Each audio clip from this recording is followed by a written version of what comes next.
hello, Barry.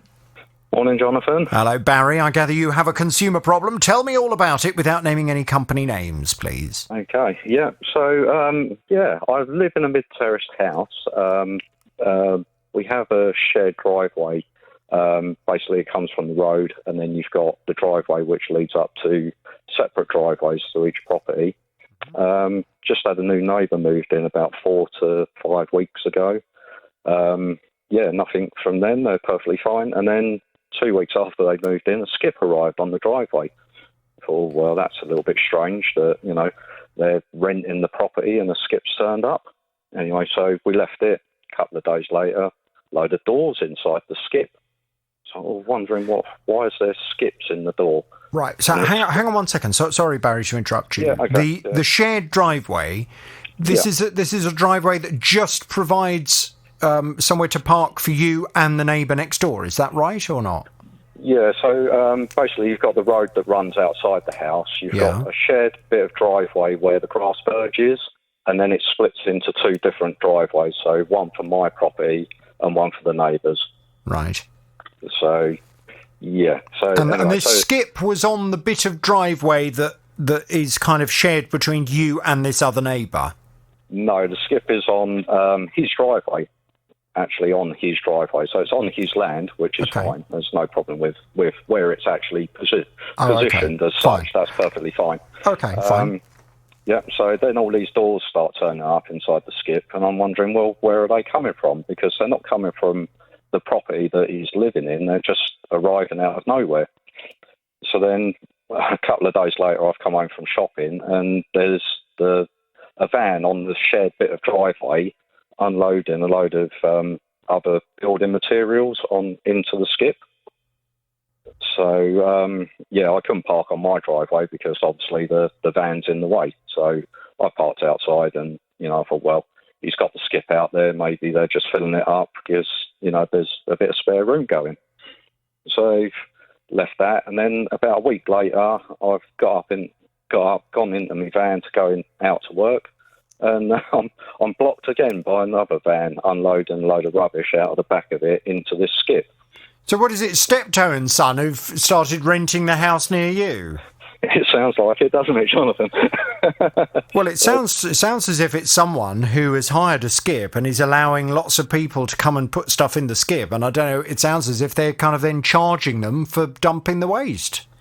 Well, so the plot thickens. So therefore, the person who lives next door, who's renting next door, actually works for this building company who are putting all the rubbish into the skip. So he's an employee of this company. Right. And I take it that it's his boss who's ordered the skip, put it on the driveway to obviously save paying for permits around the local area, and filling up the vans, bringing them back and disposing of the rubbish inside the skip. Oh, how annoying. Very annoying. When you want to go to work in the morning and you're facing that, it's not very good. Yeah, but I mean, even if you take the parking issue aside, who wants to have a neighbour that's constantly got a skip outside their house that's constantly being used by people just coming and dumping stuff in it? I mean, this could go on for years. Well, that's it, yeah. And, we've noticed that the skips full to the brim at the moment in time. And because there's no room in the skip, they're now using the garage as a storage area for more waste. Oh, no. So, is the property privately rented? It's privately rented, yeah. Okay. Yeah. So, it's just... And then, being that they're storing stuff inside the garage, it leads me to think that as soon as that skip disappears, another one's going to be put in its place, and it's going to be a constant cycle all the way through for however long this tenancy is going to be for. It sounds like it, yeah.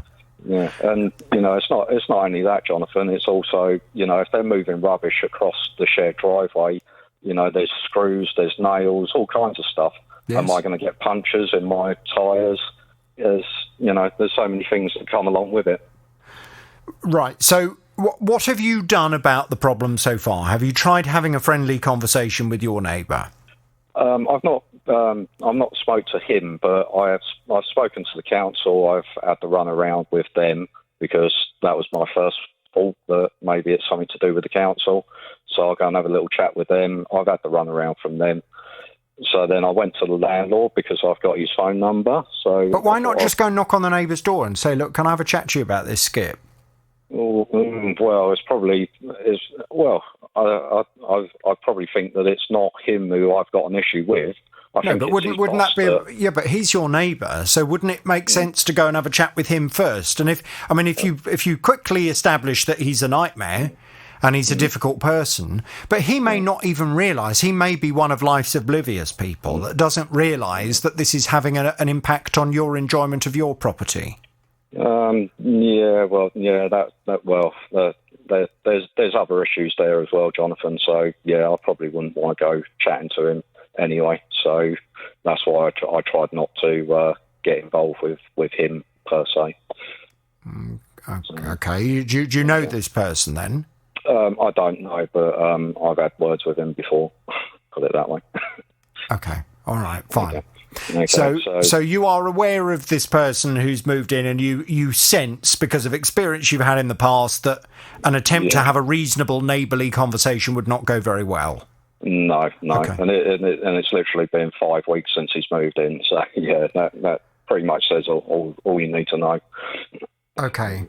But the problem, I guess, is if he's putting the skip on what is his own drive, then I'm just trying to work out whether there is anything that anyone else can do. If the landlord is not bothered, I mean, the landlord ultimately owns the property. If it were on a street, you see, then the Cleaner Neighbourhood Act would probably be useful. I mean, it may still be possible to use that legislation for the council with regard to the skip being on his drive. I don't know. I'll have to get some advice on that. Yeah, it's a really strange one for me because, as you say, it's on private land, but then also it's a residential area, and you're getting commercial waste being brought back to there and stored out the front as such. So, have you tried speaking to the building company? I have, yeah. I've actually spoke to his boss, and he's basically said he's not going to do anything about it. He works for the local council, therefore, he's allowed to do what he feels he can do. Oh, right, that's interesting. So hang on a minute. Yeah. So the building company is employed by the council? Yeah, they're subcontracted to the council. So I take it that the waste that's coming to that skip is actually from the council itself. Oh, really? Yeah. Well, that's interesting. I mean, that's interesting from a couple of perspectives. Firstly, it sounds to me as if the council, because of their involvement with this building company, are going to be very reluctant to actually assist you. So it sounds as if they are very unlikely to want the bother of trying to use, if they are even able to use, the Cleaner Neighbourhood Act as some legislation to try and force this person to get rid of the skip from their drive. But it's also very interesting from my perspective that we have a council here who may allow in theory, a conflict of interest to cloud their judgment on what the right thing to do is. Yeah. That's the way I thought about it. That if he's working for the council, surely he could have a permit for a skip elsewhere, and then whatever property that he's working on, he's got the skip outside there to be doing whatever he's doing. But to be manhandling it into a van and bringing it back and sticking it in a skip outside is, seems really odd to me. And, it's also, it's causing me inconvenience at the same time. Do you have, I presume you own your own house, do you, Barry? I do indeed, yeah. And your home insurance, do you have legal cover? I do, yeah. Okay. Have you spoken to them yet about this?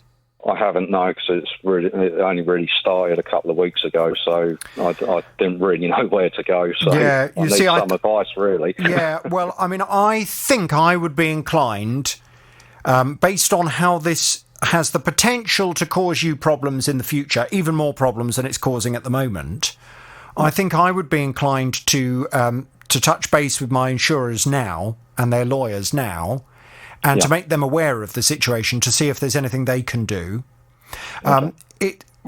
I think you hit the nail upon the head in terms of the potential for this to end up having a financial consequence for you. In terms of, for example, punctures to tyres. It is very normal. In fact, I haven't been to the tip for some time, probably since before coronavirus. But every time I go to the tip, I end up with a puncture because there are just screws and nails all over the place. Because when people are taking stuff in and out of the boot of their car, you know, furniture, bits of old shed, whatever it may be, unfortunately, it tends to have screws and nails in it. Yep. And they always seem to be all over the car park of the tip. And I always end up with a blooming puncture.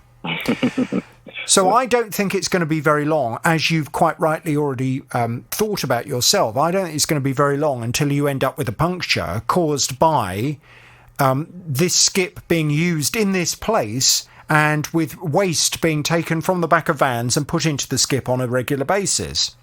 Yeah.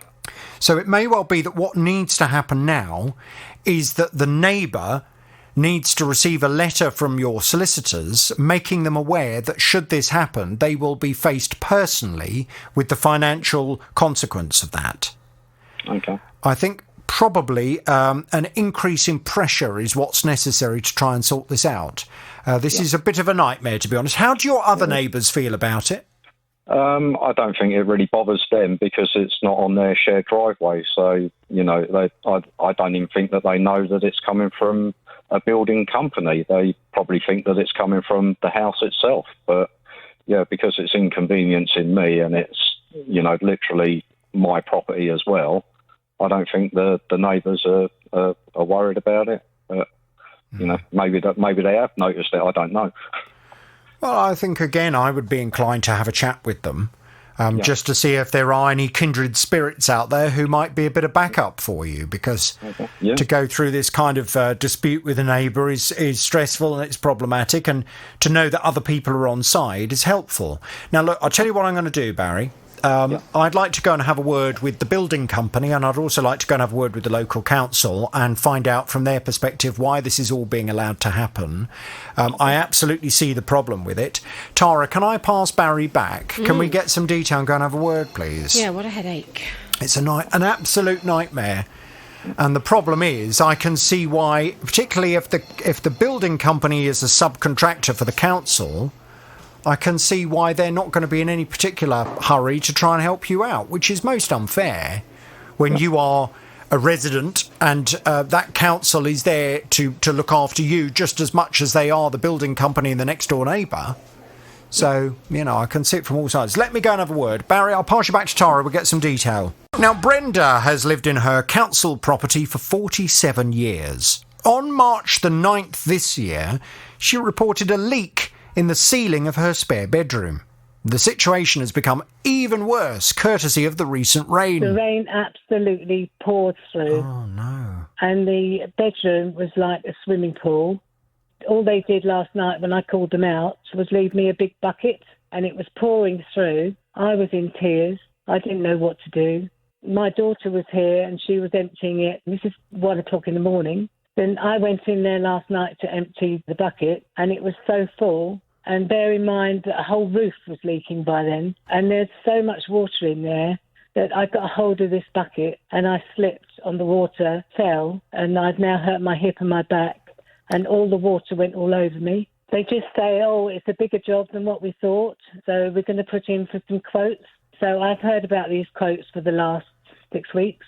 Well, what on earth are her local authority doing to sort this out now? It was completely unacceptable as far as I'm concerned to leave Brenda in this predicament, and I promised Brenda I would call the council and try and get things sorted out. And to be fair to the council, the minute I contacted them, they suddenly whirred into action and things have been happening. Well, Brenda's back on the JVS show. Hello, Brenda. Oh, hi. Hello, Brenda. So the council concerned, as you well know, is Welwyn Hatfield Council. They came back to say, we've been in contact with Brenda and her family to apologise for the situation and to update her on the work to replace her roof, which is due to start on Thursday the 6th of May, last Thursday. Scaffolding was erected on the 13th of April 2021. and was safety checked on the 4th of May in anticipation of work starting. Temporary repairs were made as a matter of urgency following the emergency call-out on the 9th of March 2021, with a tarpaulin cover fitted as a make-safe on the 10th of March 2021 while we arranged for a survey and replacement of the flat roof, fascia, soffits and gutters. Once this work has been completed, we will replace her ceiling and redecorate the affected room. We always try to ensure our tenants receive a high-quality service. We deal with around 25,000 repairs a year, and on this occasion, unfortunately, we have fallen below our usual standards. As a result of Brenda's case, we are now reviewing our procedures for roof replacements and repairs, which involve liaising with different contractors to see how we can improve them and make sure our tenants are kept better informed throughout the entire process, as well as being made fully aware of what the work will involve at the beginning so they know what to expect when a complex repair such as this is required. So there seemed to be an admission that they hadn't necessarily been brilliant for you, which is right. I mean, they should absolutely accept that. But what's really important now is that they just pull their finger out and get it sorted. On Thursday of last week, someone did turn up. What's happening now, Brenda? What's going on with the roof? Are you feeling happier? I am. Well, the roof has actually been completed. Brilliant. With loads of insulation, which I never had before. So that roof now has been completed and inspected. So and it's dry? And it's dry. Good. This morning, the people have come round to do the internal work. Mm-hmm. So they're starting to do the ceiling, remove all the wet stuff and everything that's in that bedroom now. Yeah. So it'll probably be a few days' work, but it's fine. Fantastic. Yeah. And are you feeling as if they're now going to get this resolved? Because I know you felt as if it had been months of various promises and reasons for why things hadn't taken place. But do you now feel confident that they are now going to get it resolved for you? Oh, yes, absolutely, yes. Yeah, I have inspectors coming out. People are talking to me on the phone. Yes, they're all trying to trip over themselves to help me. Yeah, it's marvellous. Good. OK, well, I'm very pleased. I'm going to give them this. Just a little bit more honkage. But I think it would be sensible, until everything is 100% resolved, and until you can tell me that the job is finished entirely, I'm going to retain a section of my horn. Because okay. I want the council to know that, I am going to be following up on this right up until the conclusion of it. OK, does that seem fair? Yes, that seems great. Thank you. All right, lovely. Brenda, we'll keep in touch. Please keep me posted. And Welwyn Hatfield Council, thank you very much indeed for what you've done. So now, Nick's 75-year-old mother-in-law lives in a council property and she's been shielding since last March. Nick said that he decided to redecorate her bedroom as it was looking a bit tired and shabby. But, well, unfortunately, something happened that he wasn't bargaining for. I dismantled all the furniture and started stripping the wallpaper, ready to redecorate it. As soon as I took one piece of wallpaper down, it brought down a lot of plaster. So I carried on and took all the paper off, and off every wall there was large amounts of plaster that came away with it. She called the council and they sent someone down last October. She called the council. The inspector took photos and said that this would need complete replastering. But due to the COVID, obviously, they have to wait till after Christmas. January came, she phoned for an update, and they said there's still no news. It's been referred to the contractors, the council contractors, and you're going from pillar to post, really. And she's just getting anxious now because there's still more bits of plaster periodically that's falling from the walls. So she's living sometimes in the dust or sleeping in a dusty environment, but she's getting anxious. Well, the work had been authorised, but Nick said that he just couldn't get the council to actually come out and do it, and it was getting very, very frustrating. Well, Nick's back on the JVS show now. Hello, Nick. Good morning, Jonathan. Good morning to you. So what started out as being a good deed and it should have all been a lovely, positive, happy thing ended up with this nightmare where you're then trying to get all of this resolved thinking, oh, this should have been so straightforward. It was just going to be a quick redecoration. Now I've got chunks of blowing plaster coming off the wall. Well, it's It's getting more straightforward thanks to you and the team. Well, so I gather, because I went off to speak to the council concerned. It's Dacorum Borough Council, as you know. They came back and said, we apologise that this work was not carried out sooner. Nick's mother-in-law has now been contacted. The work will be carried out next week, they said, a couple of weeks ago. And indeed, when we spoke, indeed things were happening. What's the latest, Nick? Bring us up to speed with what's going on now. Things are going very well. In the 3 weeks, it's a couple of weeks since we first got in contact, and as you just said, the plaster has been done. The plastering has been done and initially painted, and the radiator has been put back on the wall because it had to be taken off the wall for the plaster to get there. Mm-hmm. That's all been done, and the last thing, part of the jigsaw we're waiting for, as far as the council and the contractors are going to do for us, is the skirting board. There's some skirting board that has come away, but they, because of their workload, they're unable to attend until, I think it's next Tuesday, the 18th, which is fine. We haven't put any pressure on them. But that period has worked out really well because it's given us enough time to carry on with the decorating after all the structural work's been done. So we've managed to paint the walls in preparation. I've got to do the wallpapering when the skirting board's done. I've managed to paint the ceiling. I've got to put the blinds back, and we're waiting for some new furniture which we ordered to complete everything. So hopefully, thanks to you and the team, next Tuesday they'll be coming to finish off the job, and then I can actually completely finish it the following week as far as the decorating's done. But thanks to you and the team, the council commitment should be finished by the 18th. I've got no reason to doubt that they won't be here on the 18th of next week. Fantastic. Brilliant. Right, well, it all sounds good. How's your mother-in-law feeling about it? She's a lot more relaxed about that. You know, she was getting anxious only because of all the waiting, you know, and she was getting a bit concerned about the dust and everything. She's had to move out of that bedroom now, obviously, and she's in a single bed in a spare bedroom, and it's a bit cramped. But that's she's got no complaints about that. She's just really happy and relieved that we're coming to the end of it, and that's all to you and the team. Your stupendous work that you always do. So thanks again. How long do you think it's going to be until everything is sorted and she's back in her own room?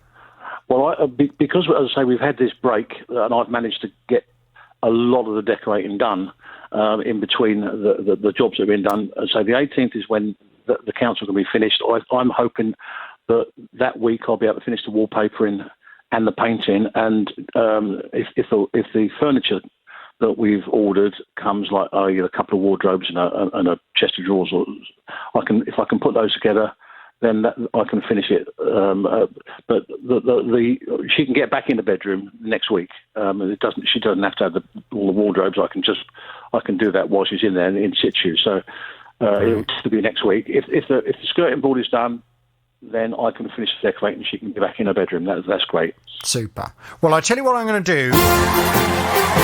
Bit more honkage for Dacorum Borough Council. As encouragement. I hope that I'll be able to give them the final part of the horn as soon as you're able to confirm that it's 100% done and your mother-in-law is happily back in her own room. Can you please keep us posted? Now, Tina decided to have a new kitchen installed. In September 2020, she contacted a company she'd come across online. They initially quoted the full cost of the kitchen to be about £11,000, and she agreed to pay the deposit of £3,889. But then she changed her mind, and things haven't gone according to plan in terms of getting her money back. He asked me to sign the agreement there and then because they're going to offer me a big discount. But before I signed it, I asked him if anything goes wrong, will I be able to get my money back? And he said yes. There is a cooling off period. He showed me at the back of the form. So if I put in my cancellation before then, I should get everything back. It was a couple of days later after I've paid the deposit and the purveyor came and they were adding some more bits so the price was kind of going up. So I sent the cancellation form back. This is all within the first week. And I called the salesman to make sure that the letter has been received. And then they agreed a repayment schedule to start in February, but nothing came forward. No. Well, I contacted the company on Tina's behalf to find out what was going on and to try and ask them to please send her the full £3,889. And I ended up having a long and difficult conversation with the man who runs this particular kitchen company. Tina's back on the JVS show now. Hello, Tina. Hello, JVS. Hello, good morning. Now, as you will recall from our last conversation, but just for anybody that didn't tune in last time we discussed this, when I contacted the company and I was put immediately through to the man who runs the company, and he was, I felt at the time, very straightforward and honest with me. He said and admitted that his company was in big difficulty.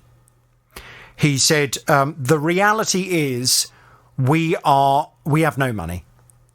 He said, we haven't got any money. We've been, to quote him, killed by COVID.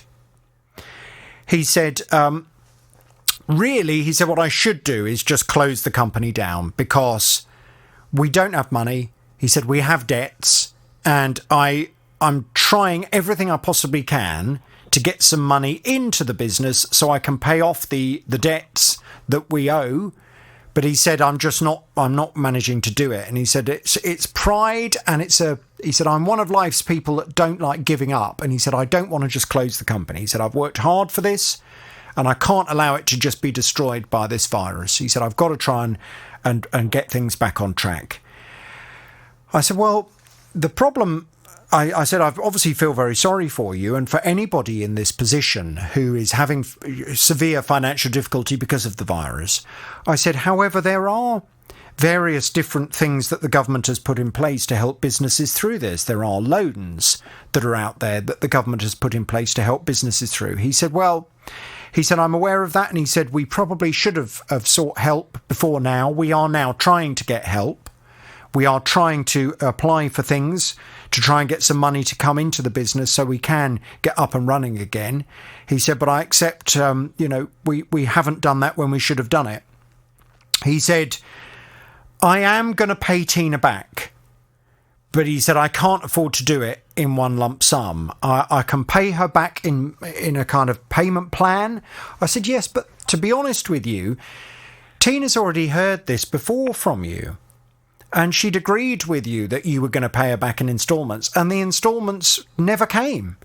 So why should she believe that you're going to pay her back now? He said, look, this is making me ill, the worry of all this. He said, I'm not sleeping at night. I'm very ashamed at the situation I find myself in. I mean, he did feel, Tina, as if he was being very raw and honest with me on the phone. But to be honest with you, I said to him, well, look, I'm prepared to accept what you say. And my advice to Tina will be that she should accept this payment plan with you.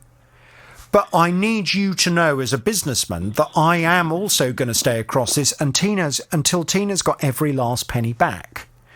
Because as much as I feel sorry for you as a business, I also feel sorry for Tina, because at the moment she's lost nearly £4,000 having paid you for a kitchen that you've never installed. You know, this was cancelled long before it ever became a reality that you were going to have to start ordering staff or, anything. She, in effect, has given your business £4,000 that has been absorbed elsewhere and has probably gone into paying somebody else off. So she does need that money back.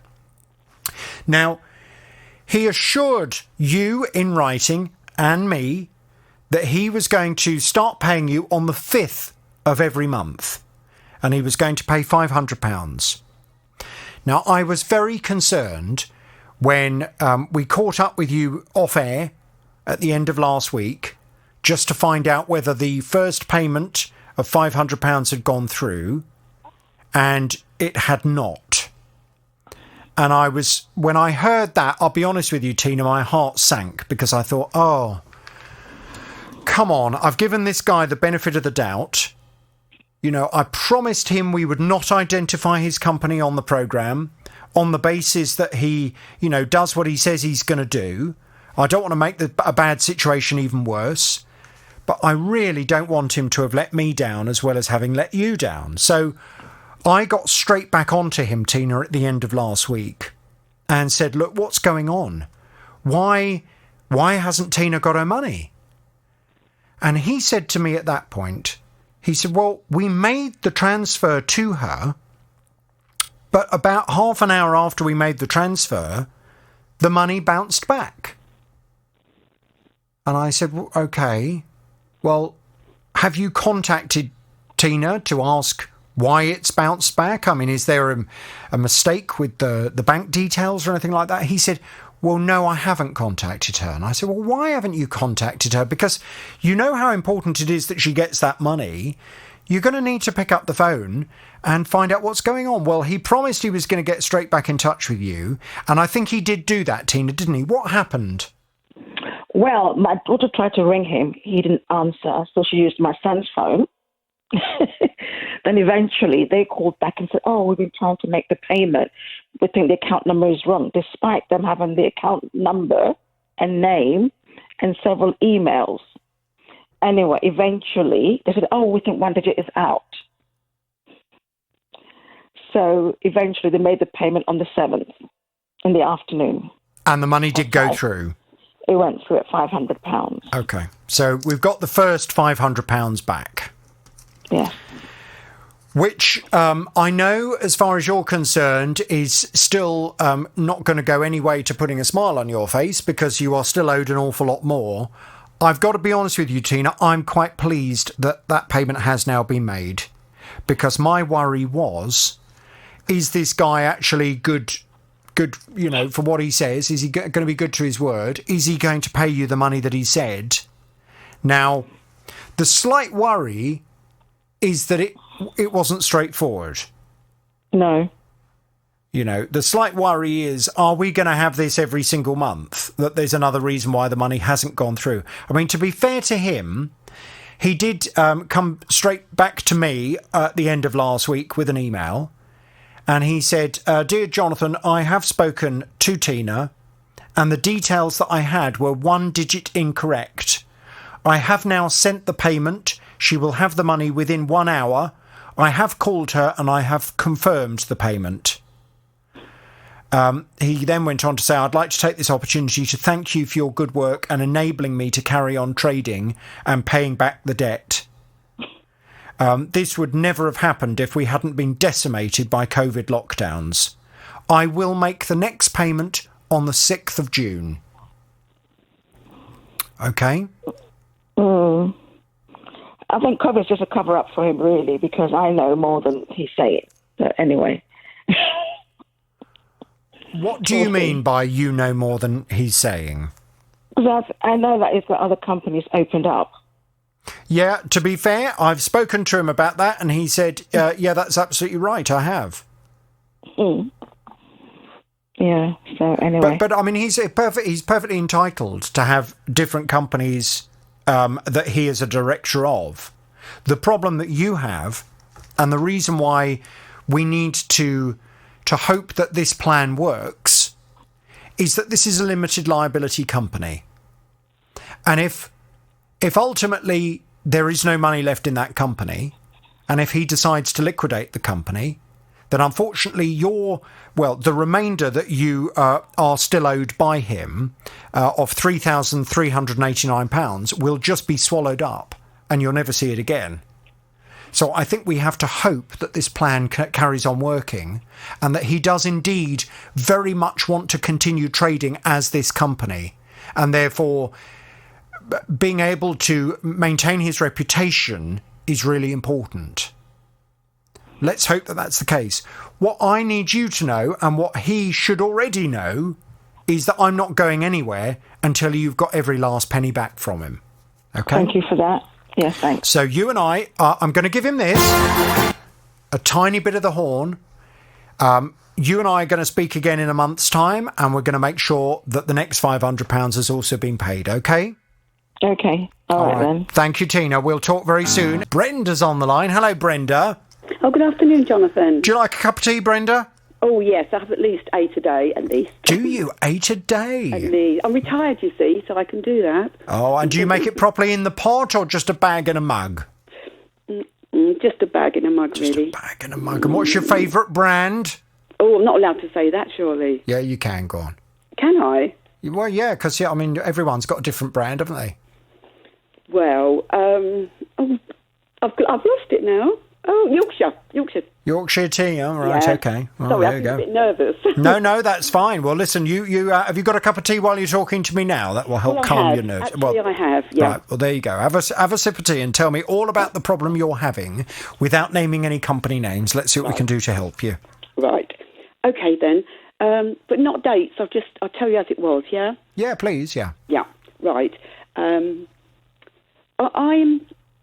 partially sighted, so my daughter arranged lots of this move for me because I moved from a 4-bedroom house to 2-bedroom bungalow, right? Mm-hmm. Yeah. So my daughter couldn't help me because she works for the NHS, and that particular day they have to give so many weeks' notice. So I was literally on my own. But my daughter arranged for this company to come and pack up 8 o'clock in the morning so I wouldn't have to do anything, and they were going to really look after me, right? What, to pack the whole house up in the morning for you to move that day? Yes. Oh, my word.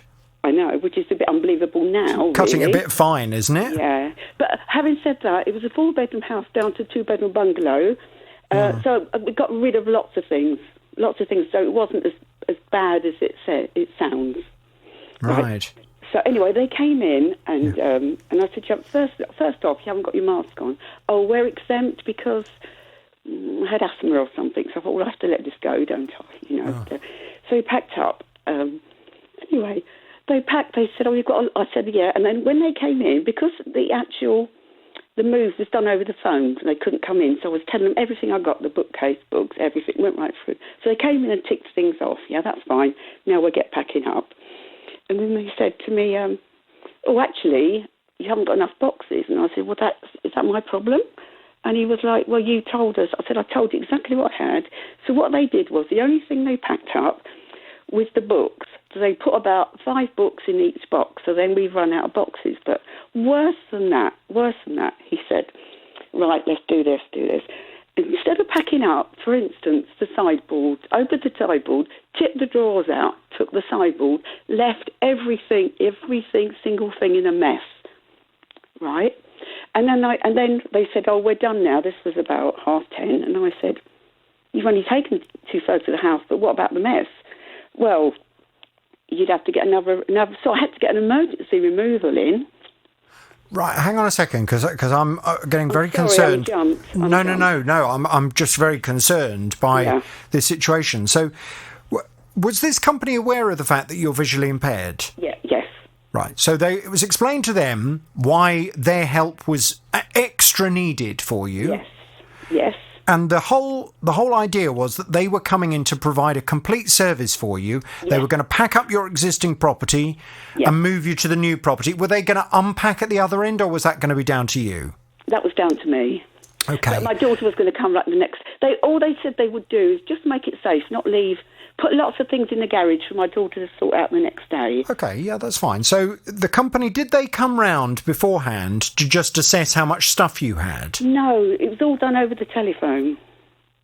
And but I did do it properly because they'd even ticked off what I said. Right. And they said I presume they asked how many bedrooms you had, how many rooms they were going to be moving. Yeah. Now, you're not a kind of hoarder or anything like that? No, absolutely not. Right. Because, I mean, I could understand if they thought they were coming in to move a conventional kind of, 4-bedroom house down to a 2-bedroom, and if they then turn up and you're one of those hoarders where you've got literally stuff everywhere, then maybe that was a bit much. No. So, it's actually the opposite. I got rid of so much. Much my daughter got rid of. It was an easy move for them because they're all fitted wardrobes here, so didn't have to bring any of that sort of thing. Yeah. And it was quite a small van that came, and it was like... But the mess they left, I mean, I was in a terrible state because obviously you exchange the contracts and it's completed. So I had to be out by a certain time. So then I rang the removal estate agent to explain what had happened. Yeah. And he said, "Just a minute, see what we can do," because he'd literally just walked down from where I lived. So I went and he said, "Don't worry, I'll get this." So he got a removal company in, and I said, "But the place is such a mess." So they came in with their mask and they cleaned up, and then they took everything over here. So they did the job properly that should have been done properly by the first company. Absolutely. Now, your daughter, why did she use the first company? I don't know anything that will identify who they are, but did she kind of do her research and homework properly? Well, she said that because the fact that they do the packing up, she said, because that's what you need, Mum. They're a really big firm. Oh, okay. They're a really big firm, so they'll come in and pack up. Okay. But it was absolutely awful. I actually feel shaky now thinking about it. And well, I can imagine that was extremely stressful. Yeah. I mean, moving day is stressful enough anyway, without having all that on top of it. And of course, with this big package I had 4 hours, I think you call it key money at this end. So if there's a hold-up, they don't start charging you for 4 hours. But obviously there's a hold-up because I had to get another removal firm. And they came here quicker than they should have done, if you know what I mean, because they hadn't done their job properly. So the hours were ticking up. And then they said, when we were here, you got to pay because we had to wait another £166, right? And it was like, no. They said, well, we'll sit in our van then. But hang on a minute. They'd left you and half of your house still back at the old property. Right, exactly right. And they just packed their lorry up and said, right, that's it, we're off. Yeah, we're leaving off. You, a visually impaired customer, sitting with half the contents of your house still here. Yeah. We'll see you at the new place. Yeah. And it was a mess. They emptied the drawers out and tipped them on the floor. Honestly. Very bizarre. It was. How much did it cost you to resolve this matter on the day? I paid £1,200 for the big one, but that was paid. You pay that 5 days before you move, so that's all paid. No, I mean, how much did you have to pay the second company to come and rescue you? Right, £240 because it was a friend of the estate agent's biggest company. £240. Then I had to pay another £166 because of this key money.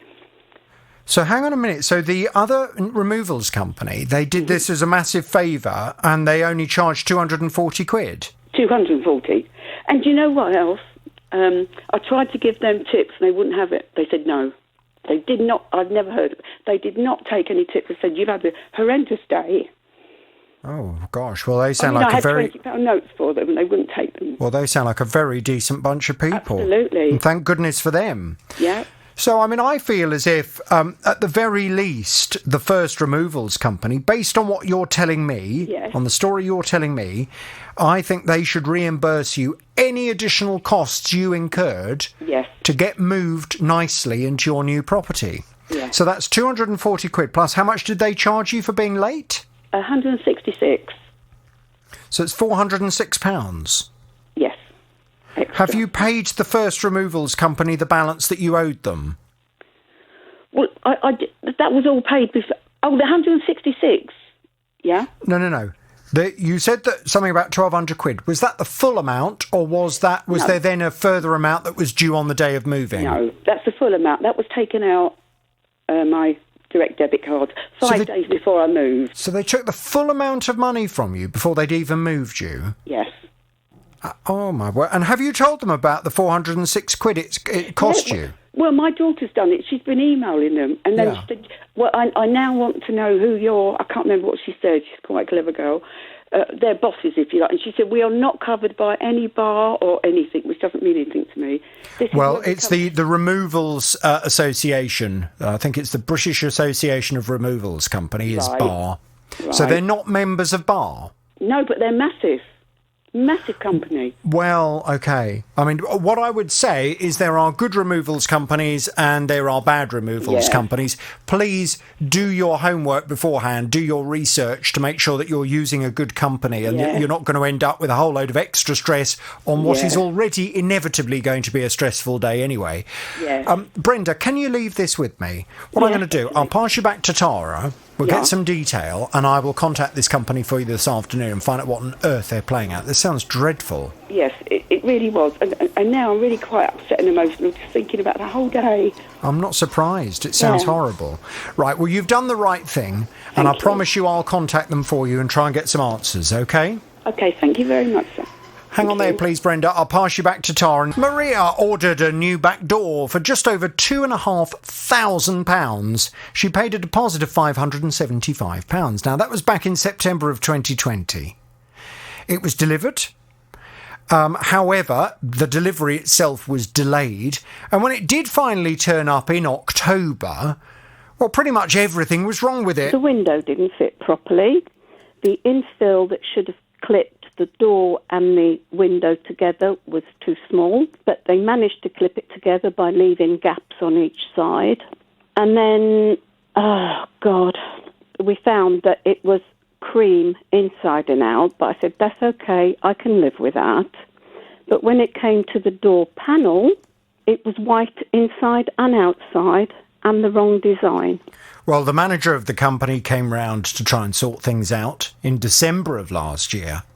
But despite Maria warning that the weather was going to be bad, they came out on a very rainy day to try and sort it. And apparently, as they're sorting it, all the rain and the weather was all coming in through the opening. 8 months after it was ordered, there are still problems with this door, and Maria is not happy at all. And having seen the photos, I'm not surprised. So I went off to have a word with the company on her behalf. Maria's back on the JVS show. Hello, Maria. Hello, Jonathan. Maria, as you will be aware by now, I'm quite sure, I did indeed contact the company. They've come back with this response. They say, we can confirm that we have been in communication with the customer, reassuring her that all necessary repairs and replacements will be carried out as soon as possible. Unfortunately, as the product is a non-standard bespoke colour, there has been a significant manufacturing delay in getting the replacement products. However, as explained to the customer, it is of paramount importance to us to ensure that all of our work is carried out and finished to the highest of standards, and we aim to get this resolved as soon as possible. Now, have they been in touch with you, Maria, and are things now happening? They were in touch with me within 2.5 hours of coming off the radio to tell me for an update, and he said that the next day a lady from the liaison office, the liaison officer was going to ring me, plus a director was going to ring me. I stayed by the phone all day, didn't go anywhere, didn't do anything, nobody rang. Oh, I forgot to tell you, the first time he rang, it was just before 2. Then he rang me back again just after 2 to tell me that he was coming Monday morning to measure up the window and sort out all the problems. But that's only after you got in touch with him. Okay. Now, he was supposed to come this morning between 9 and 10. At 10 past 9, roughly 10 past 9, he rang me up and told me that he had to have the AA out because his car had broken down and he was going to be late. I said, okay, fine, but I've had that excuse before. And and he came and measured and he said, we leave this in, that in, and I know, I want the whole thing replaced. And I said, how much is that special glass that I've got in that door? He said, oh, that's expensive, about £300-400. I said, well, I'm not happy with it because they want to leave my special glass. They don't want to change it. And why do you need the special glass replaced? Well, because it's not like the first one. The quality of this one is not as good as the one I had before with the crack in it. What, the glazing unit? Yes. Right, okay. Yeah. So I said I would have just obscured glass, I don't know how you call it, that I've got on the outside. I'd have it on the inside.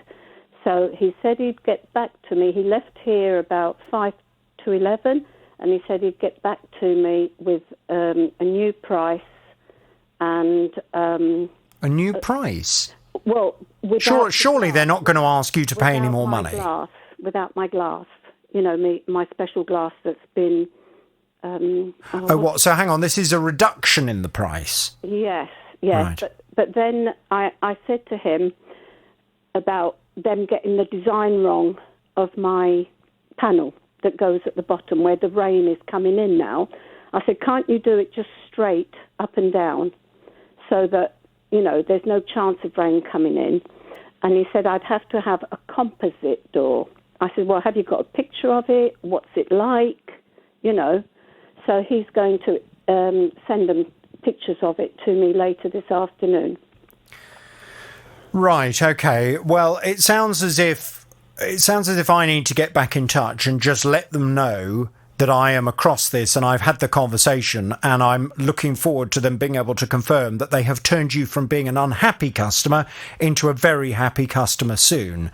Although it doesn't sound that it doesn't sound as if they pulled the rabbit out of the hat just yet for you. No, and he said they would do it as quick as possible. I said, I don't want it done as quick as possible. I want it done to a high standard.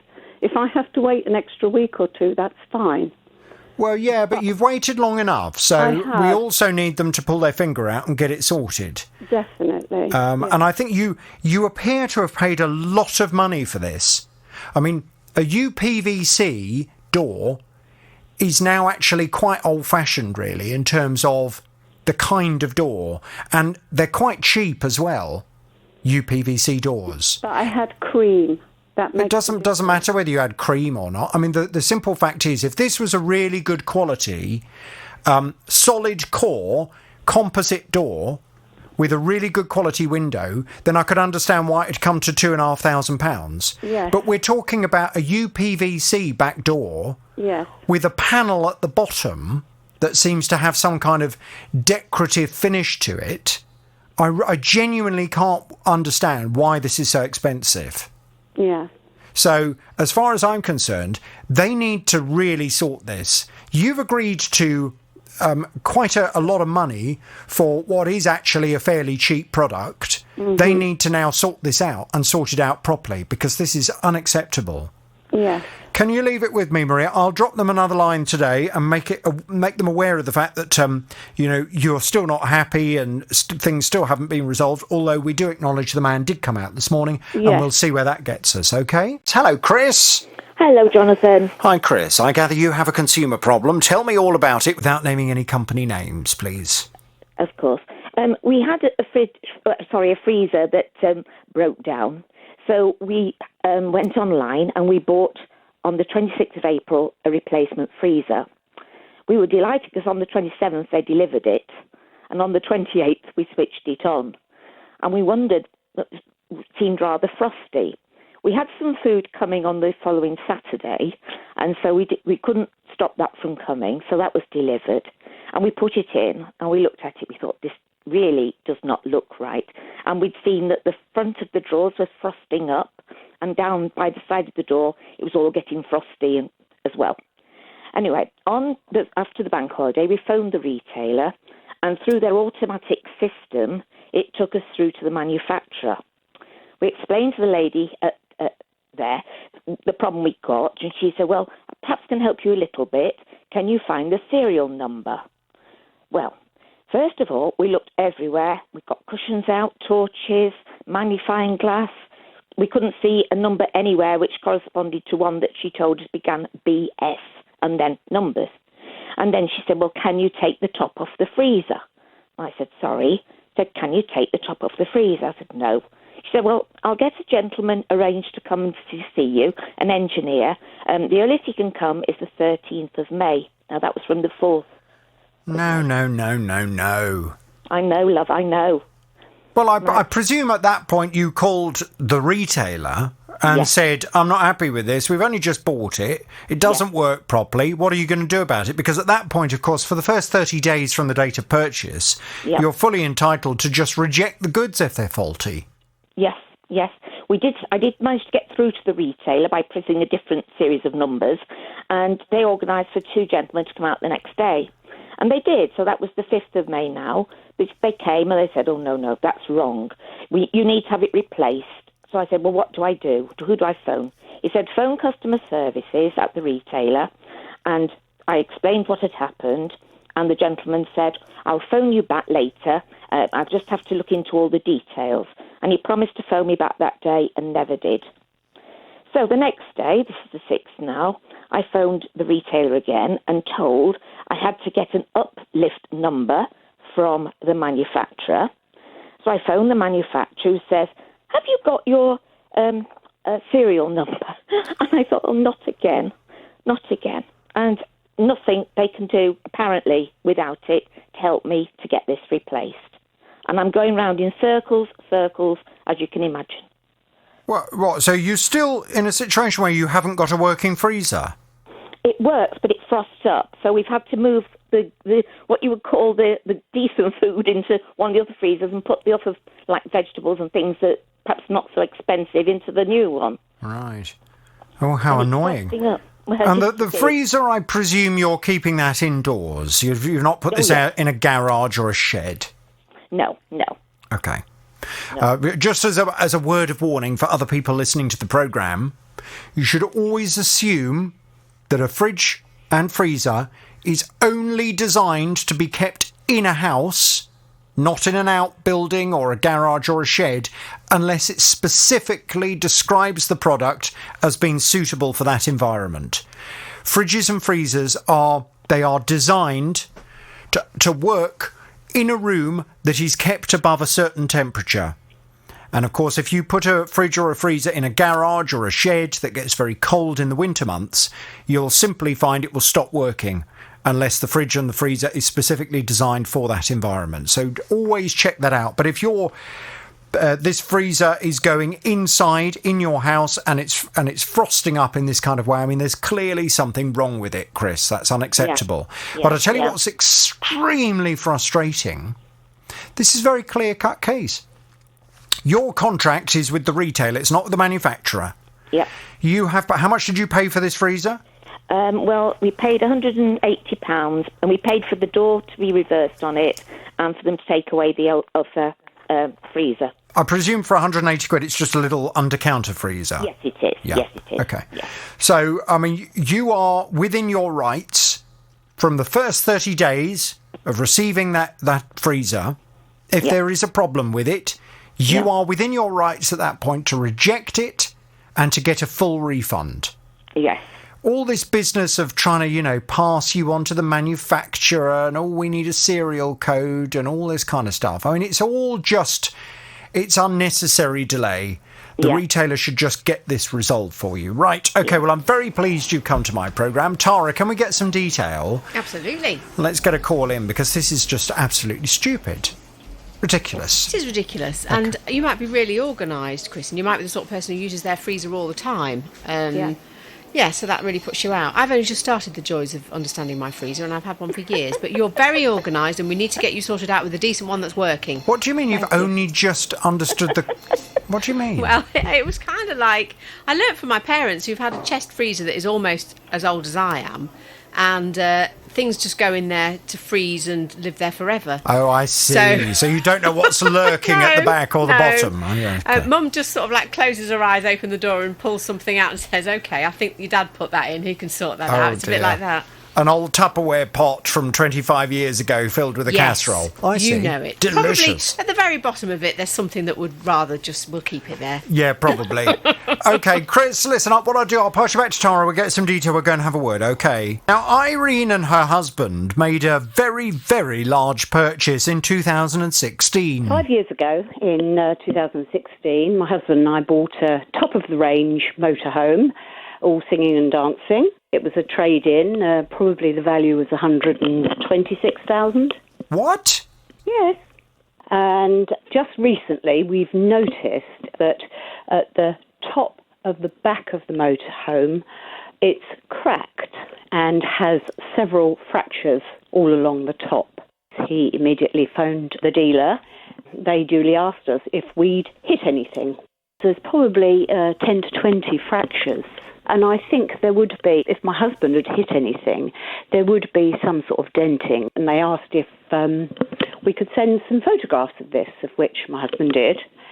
And their response was that their advisor said that because it was out of a 2-year warranty, the fascia stroke capping was not covered.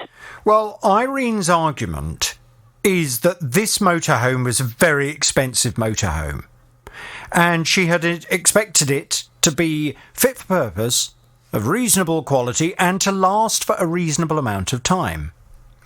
And she had not expected, through no fault of her own, she says, nothing to do with the way they have used this motorhome, she had not expected the plastic on the roof to all start cracking.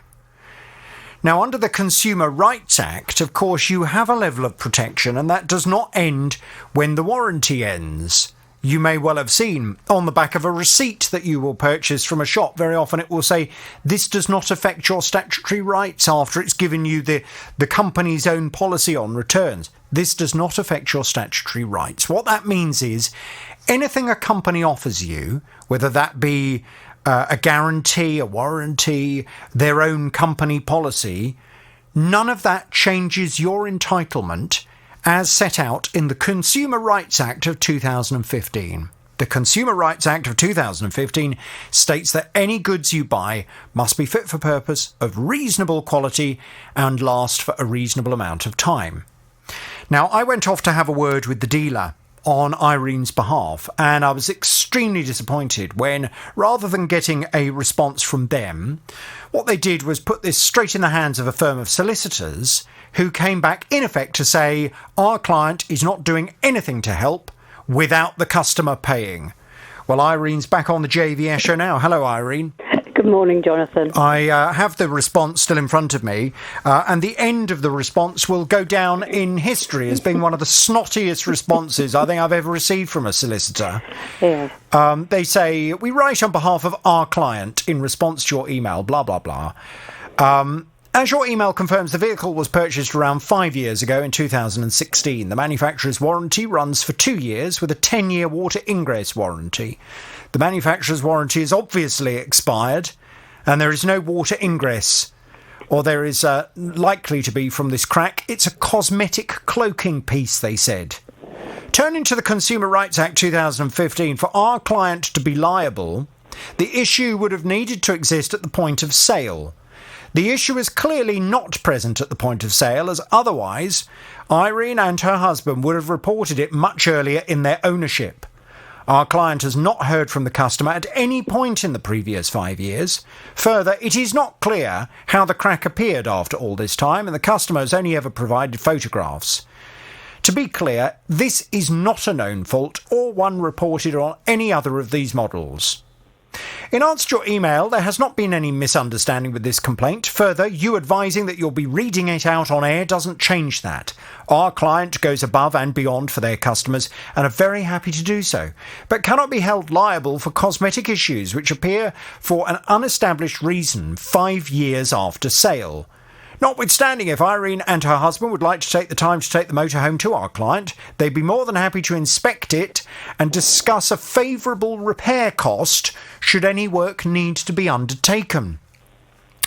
They then go on, this is where it gets snotty. If you would like any clarification on consumer law and how it relates to the motor industry in this or any other matter, please feel free to contact us. Well, thank you very much indeed to that firm of solicitors for their patronising response. Now, the simple fact is they are clearly not prepared to just repair this motorhome without a fight. So you and I discussed last time you were on the programme, Irene, the best course of action from here. What you're going to need is you're going to need an independent person to look at the motorhome and to write a report that states the cause for that plastic cracking on it. Now, what this report needs to make clear, if you're to be successful in pursuing the retailer, it needs to make it very clear that this problem has occurred because of either a poor quality manufacturing material, poor quality plastic, something to do that can be blamed on the manufacturing process, rather than anything that could potentially be attributed to your use of the motorhome. Now, I know you were going to go and see if you could find someone who could do that report. You were also going to look into speaking to your home insurance, because I gather you've been very sensible and taken out the legal cover with your home insurance, which may well be able to assist you in this matter. What's the latest since we last spoke, Irene? Well, obviously, I took your advice and I contacted an independent assessor who is quite happy to come out. Obviously, there is a cost to that, but we're quite happy with that. So he will come out on our say-so. I've also, on your suggestion, contacted our insurance company, and they passed me on to a department to establish whether we were insured for this. Mm-hmm. And so I've spoken with their solicitors, and so we're currently forwarding all of our correspondence to the company, and I'm just awaiting their sort of advice on this, and they are quite happy to engage the assessor. Okay. And so they wanted me to wait until they've seen all the correspondence and photos of the motorhome. And the person that's coming out to assess, what is their kind of qualification? Why are they deemed to be an expert?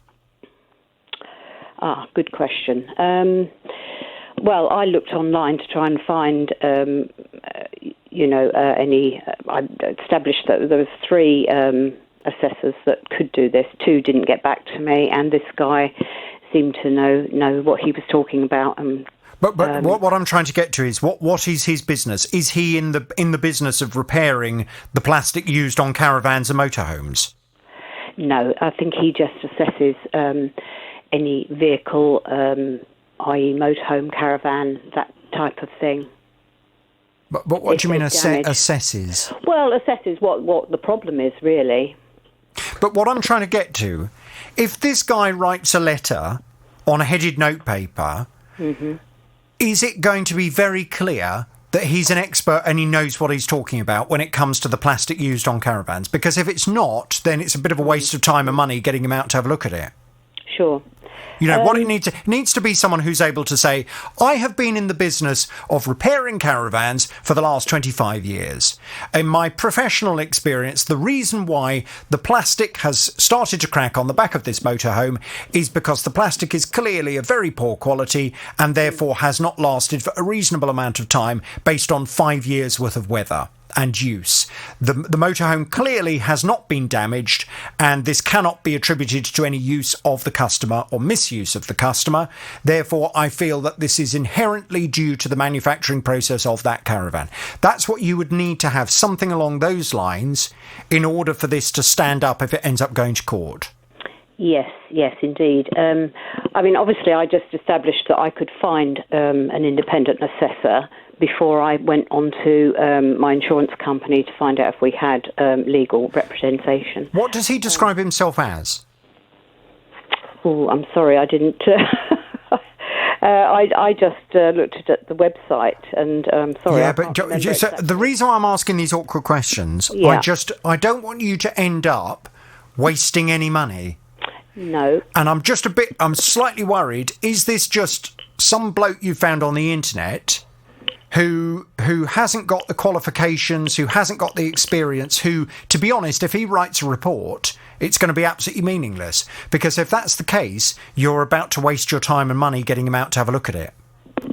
So... Fair comment. Yep. I mean, obviously, I can call him back and find out exactly, his qualifications. As I say, it was just really a fact-finding mission to establish that there were people out there that did this kind of thing. Yeah, I mean, I think what I would be inclined to do, just to put your mind at rest, is to call him back and just to say, look, I've had this conversation with this very difficult bloke I'm dealing with at the BBC, and he's a very pernickety kind of person, and he's just kind of said to me, because what we need to make sure is that we've got all of the right kind of evidence in order to present this case in a way that's likely to be successful if it goes to court. Obviously, you've kindly agreed to come round and assess the caravan. What's your kind of background? I mean, have you always been in the business of repairing caravans, or do you know, what are you going to be able to put in your report that shows what an expert you are in this particular field? I think just ask him those questions. If he's not able to answer them, if he's umming and ahhing and, I once worked for a caravan company for 2 months, and, if you start thinking, this bloke is not really an expert, cut your losses now and we'll have to start from scratch in finding someone else. Yes, yeah, that's fair comment. So, I did feel I was confident in his... And I'm sure he is. I'm sure he's great. And I'm sure the fact that he seems to be putting himself out there as someone who's an expert, hopefully he is. And hopefully when you ask him the question, he'll be saying, oh, I've been working in the caravan industry for, all my life. And I know about plastic and I know about the kind of plastic they use. And, yes, absolutely, I'll be if he's then able to reassure you that his report and his letter on headed notepaper is going to look impressive and professional from someone who clearly knows what he's talking about, that's great. There's no issue. I just would hate for you to end up with some wishy-washy kind of letter that doesn't really prove anything that you've had to pay for. Yep, I agree with you. I think that's my next step. Okay. All right. Sorry, Irene. I feel as if I've given you a whole load more homework. You have, but that's fine. Sorry. Well, look, can you let me know how you get on when you have that conversation with him? Yeah, and if there is any question mark at all, we'll go back to basics and try and find someone else, okay? Okay, that's great. All right. And as far as that company is concerned, they can expect to hear from a combination of the solicitors, me, and potentially that expert as well, when someone's had a look at that plastic to find out why it is cracking after such a relatively short amount of use. Shirley came to me. She was saying she likes a certain type of dishwasher tablet. She's a very loyal customer when it comes to the make, but currently she's not at all happy with them. I always buy my dishwasher tablets in bulk online, and my usual supplier has stopped making the ones I like. The ones with all the ticks on that, non-cloudy glasses and all the bells and whistles. So I just did a general search. And the manufacturer, they came back with quite a good deal. It was $34.99, and then I got a welcome discount of £5.24. So I ended up paying $29.75. They've just never arrived. This was on the 3rd of April I ordered them. No response, no reply to the email, nothing. And I've had no dishwasher tablets. Well, it's exceptionally frustrating that this company, it would appear, took Shirley's money, took her order, and yet didn't send her the dishwasher tablets. And she was saying, well, she tried to make contact with them to find out what on earth was going on. She just wasn't getting anywhere at all. So I contacted them. Shirley's back on the JVS show now. Hello, Shirley. Hi, Jonathan. Hello, Shirley. So, as you are aware, and as everyone is aware, having heard this case last time round, the company we're talking about is Finish. Finish dishwasher tablets. Now, Finish are owned by a company called Reckitt. And I contacted Reckitt to talk to them about this, and they came back and said, firstly, they wanted to thank you for supporting Finish. And they went on to say, we apologise. We tell you that in the case of Shirley, an order was placed on the 3rd of April, but it didn't transition over to our dispatch portal in our back-end web store. An IT issue, unfortunately, seems to be the cause of all of this, and unfortunately, we didn't pick up on this as soon as we would have liked. The guy at Reckitt said, I've actioned a full refund, and as a gesture of goodwill, we will dispatch the original order today as well, and that should arrive within the next few days. They wanted to apologise to you personally and make it very clear that they were now very anxious to resolve this issue. So last time we spoke, things were looking up. What's happened since then, Shirley? Are you a happy bunny? I am a very happy bunny, yes. So I got my dishwasher tablets, and then yesterday I checked my account and I've got my refund. So I'm a very happy bunny. Fantastic. And how much was that in total? $29.75. Right. Okay, lovely. And how many have you got? Enough tablets to last you until, the year 2040? I mean, it was certainly quite a lot you were ordering. Yeah, it was 255. 200. Gosh, how many times do you put it on every day or once every other day? Pretty much, yeah. My husband does the cooking and he uses every pot and pan in the cupboard tray. One of them. Yeah. Can I talk to you about dishwashers for just 1 second, Shirley? Because I've got a bit of an issue, and right. I don't know whether it's me. Let me just explain. I have noticed that if I leave my crockery and my glasses and everything like that in the dishwasher, if I leave it in there, I can smell this kind of slightly musky smell. particularly in the glasses. So what I did, as you would imagine, I try and keep my dishwasher spotlessly clean anyway. I empty all the filter out and all that kind of stuff on a daily basis. But I went and bought one of those dishwasher cleaning kits, used all of that, but I've still noticed. But I'm wondering whether it's me. I'm wondering whether because when I had COVID last year, I suspect I had COVID, I wonder whether it has changed my sense of smell a bit. And I can smell this slightly peculiar smell because no one else can smell this smell in the glasses. I've never noticed the smell in the glasses, but sometimes there is a general smell, like a stale smell if you leave the door closed. But not in the glasses. Not normally. Oh. Normally, I find if you use the rinse aid and all that kind of stuff, and if you keep your dishwasher nice, and if you use tablets with a lemon, I like to use the ones with a lemon fragrance, then everything smells nice and fresh. And if you're anything like me, when the dishwasher's finished, you just open the door, let all the steam out, and then let everything dry in there before you put it away. But if you just leave it there, drying with the door open, I can smell this funny smell. I don't know. There must be a smell from the dishwasher tablets then, but you don't use the same ones as me, do you? No, I use and I've tried all different ones, and it's always the same smell. But I'm wondering, Shirley, whether it's me. I'm wondering whether something's happened with my smell. It might well be. I don't know. Well, I don't know because I've smelt the same smell at work, and I've smelt the same smell with water. I know this is making me sound a little bit strange, I know, but I have smelt this smell with water, and I wonder whether there's just something that I'm now picking up on in our local water. Yeah, you might be just have picked up some extra sensitivity. Well, maybe where other people had COVID and they've lost their sense of smell, I've been given superpowers with my smell, you see. Right, well, listen, regarding your dishwasher tablets, you've got them, you've got your money back, you're a happy bunny, you can get dishwashing away like a thing possessed. Shall I thank Reckitt and Finish very much indeed? Shall I give them my horn? Yes, please, and thank you very much to you and your team. Thank you. It's an absolute pleasure. Now, Kathy purchased a fridge freezer in July of 2018, but fairly recently something went wrong with it. It cost £289.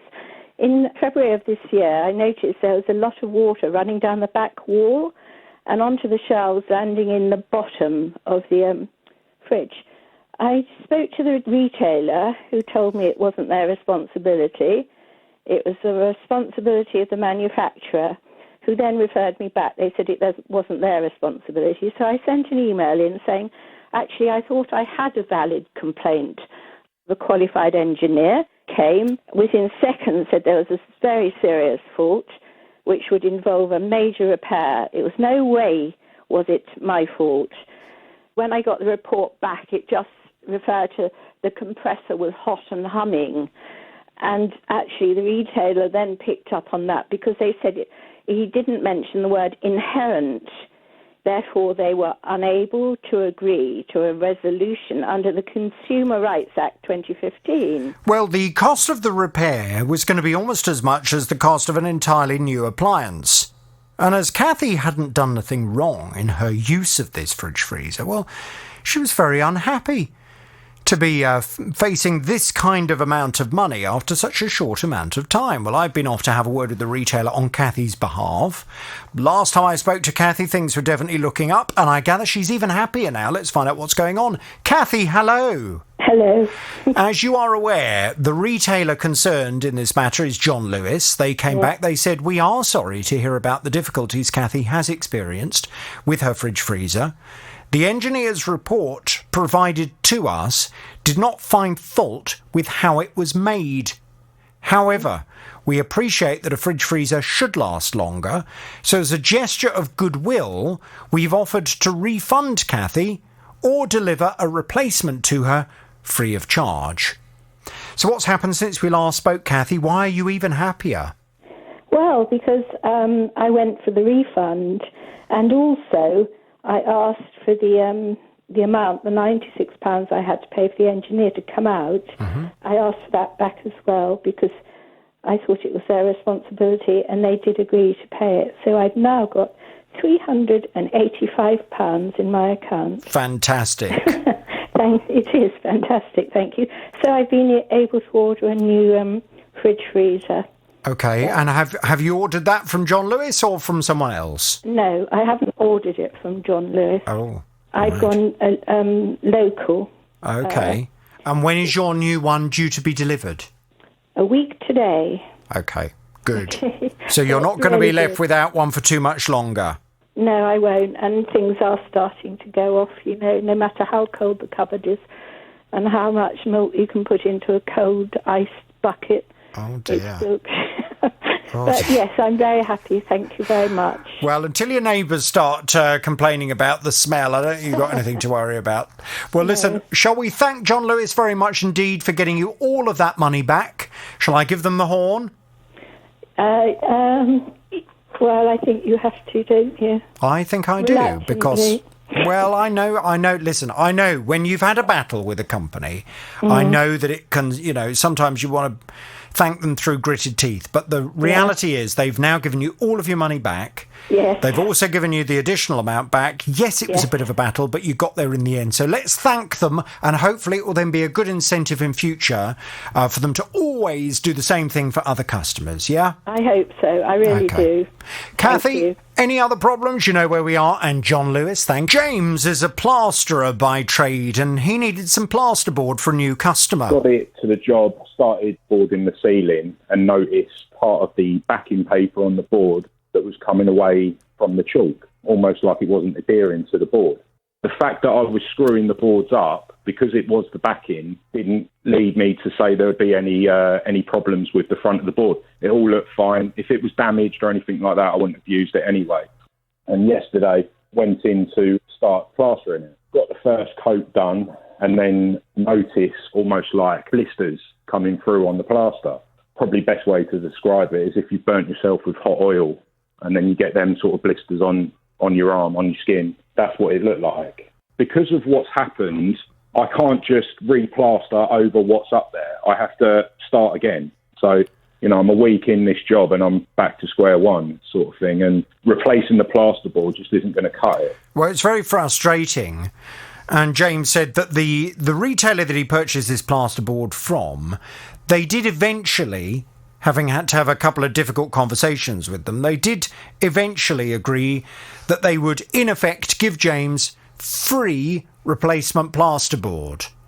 But James said that doesn't even begin to solve the problem. He said, because I've got to now remove everything in this customer's house, which is going to involve a lot of my time. I've then got to redo the whole thing, and none of this is my fault. And this is, there's going to be a knock-on labour cost as a result of trying to put this problem right. Well, he really wanted the retailer to help him out with regard to the time that he's now going to have to spend putting this right in this customer's house. I contacted the retailer. They have told me that they are liaising directly with James, and they would like to continue to liaise directly with James. So let's find out whether they've turned him round and made him a happy customer. James, good morning to you. Good morning. What have they said? Not really too much at the minute, to be honest with you. I had a phone call yesterday saying that they were getting in contact with the supplier, and to be honest with you, just leaving it to them for this week, and that's pretty much it. What? So they want to speak to their own supplier They want to talk to the supplier of the plasterboard, yes, and then and deal with it. And then, she just said, I'm on the case, leave it with me for this week, and that was it. So, no money's really been talking about, or, what the outcome's going to be. So but have you outlined to them what you're looking for? Yes, with the first phone call. Okay. Directly with the store and with the head office as well. Okay. Because what I've noticed with this particular retailer, and I have dealt with numerous complaints regarding this retailer over the years, they have started to do this very often, where they will come back to me and they say, we'll resolve this with our customer. And to be fair to them, they do. To be fair to them, in previous cases, when I've then caught up with the customer, eventually the customer is happy. So I'm hoping that that's going to be the same for you too. And you'll notice that I have not yet identified this retailer, and I hope that that will not be necessary, because I hope that they will come to a reasonable resolution with you. But I do think you need to make it very clear to them that your contract is with them. It's not with the supplier, with their supplier. That's down to them. Your contract is with them. You, in good faith, purchase these materials for a job. As a result of you purchasing from this company and them selling you defective plasterboard, it's now had a knock-on effect for you as a tradesman. And therefore, you are seeking from the company that you have a contract with recompense for that cost. Does that make sense? Yeah. So that's the kind of thing you need to be saying to them. I will go back to them this afternoon, let them know you and I have had the conversation, and although we acknowledge that they have been in touch, you're by no means satisfied yet, and they have not yet resolved the matter. Let me just put a little bit more pressure on them to actually come up with some kind of resolution for you, and let's take it from there, James, yeah? Yeah, lovely. If it's okay, can I just pick your brains a little bit? So in terms of, I'm very fortunate that my customer is very understanding with this problem. Yeah. On the other hand, they obviously want their work completed. Mm-hmm. Am I okay to start going in and pushing the job along for them before this problem's resolved, or should I wait until I hear a little bit more? Why would you want the customer to have to wait while you're dealing with this retailer? Well, that's exactly what I don't want. I don't want them to wait, but I just didn't know if it would affect what's going on at the minute. In terms no, I of don't. Listen, really been agreed, or right. Well, let's just talk about some basics. I presume you have the faulty plasterboard. Well, the faulty plasterboard is still up. So okay. So it's in your possession. So what I would advise you to do is to certainly take plenty of photographs of it in situ in the room, and then hang on to it when you take it down. Yeah. But yeah, I think you need to try and sort out the situation for your customer as soon as possible. So I think as long as you have got photographic evidence that you did indeed install it in this customer's house, you've got photographic evidence of it there on their ceiling, and if you've got you hang on to that plasterboard afterwards, just in case the retailer, for example, wants to send it away for inspection. Yeah. As long as you've got that evidence, then I don't see any reason why you shouldn't go ahead and sort the problem out for the customer, because none of this is their fault either. No, exactly. Yeah. Okay. All right. That's good news then. Yeah. Well, I would. Were you concerned then that what they were going to want to do is come out and inspect it in situ? Not so much come out and inspect. I mean, like, if they want to come out and inspect it, then yeah, there's obviously no problem with that. It was just more advice in terms of, I didn't know if I could like go in, redo the job without anything like disrupting what's going on at the minute. No, I mean, I think what you might want to do regarding the retailer and your communication with them, if you've got this contact that's been trying to speak to you about it, I think what I would be inclined to do is to pick up the phone after you've spoken to me now, to call them up and say, look, just to let you know, I cannot leave my customer in this position. They want the job finished. None of this is their fault, and it's unacceptable that they are left for 1 minute longer in a position where they've got this faulty plasterboard all over the ceiling of their house. So unless you would like to go round there now to inspect it, I just need to make you aware I am going to remove it from the ceiling, and I'm going to do the job properly with new plasterboard. I'm going to hang on to the plasterboard, so if you do need it for inspection, I will keep it, and I will also take photographs of the plasterboard in situ, but I just need to give you the opportunity, should you wish to go and inspect it, you can do that, but it will need to be today.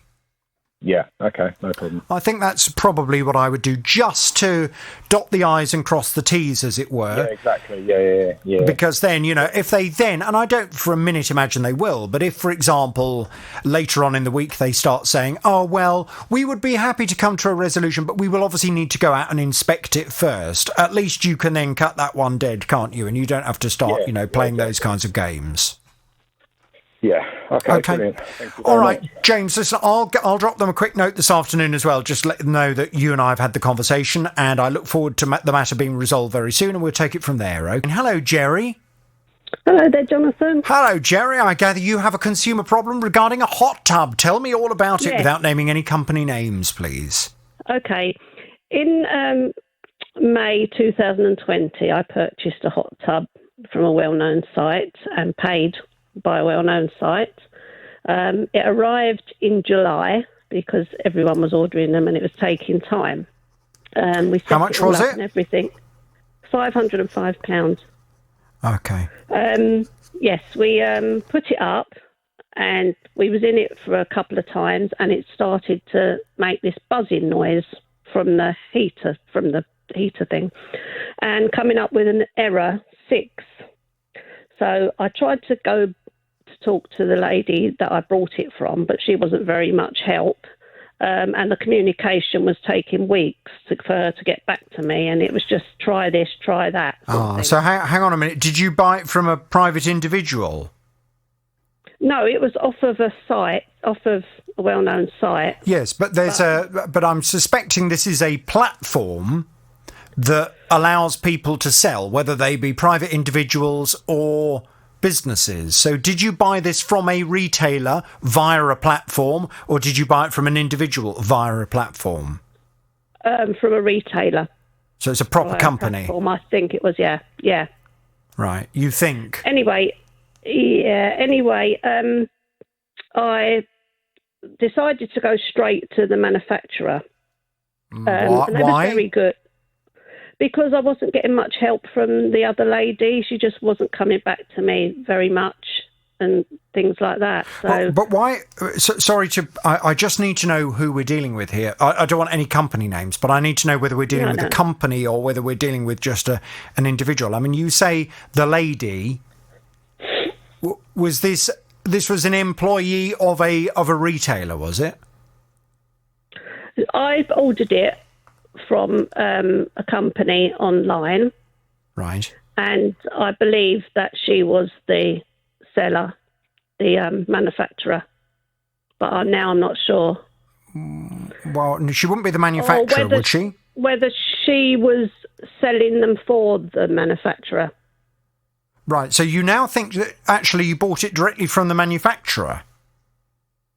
Well, I'm a bit confused really because I bought it on a well-known site and paid for a well-known site, and it arrived and it was a well-known brand.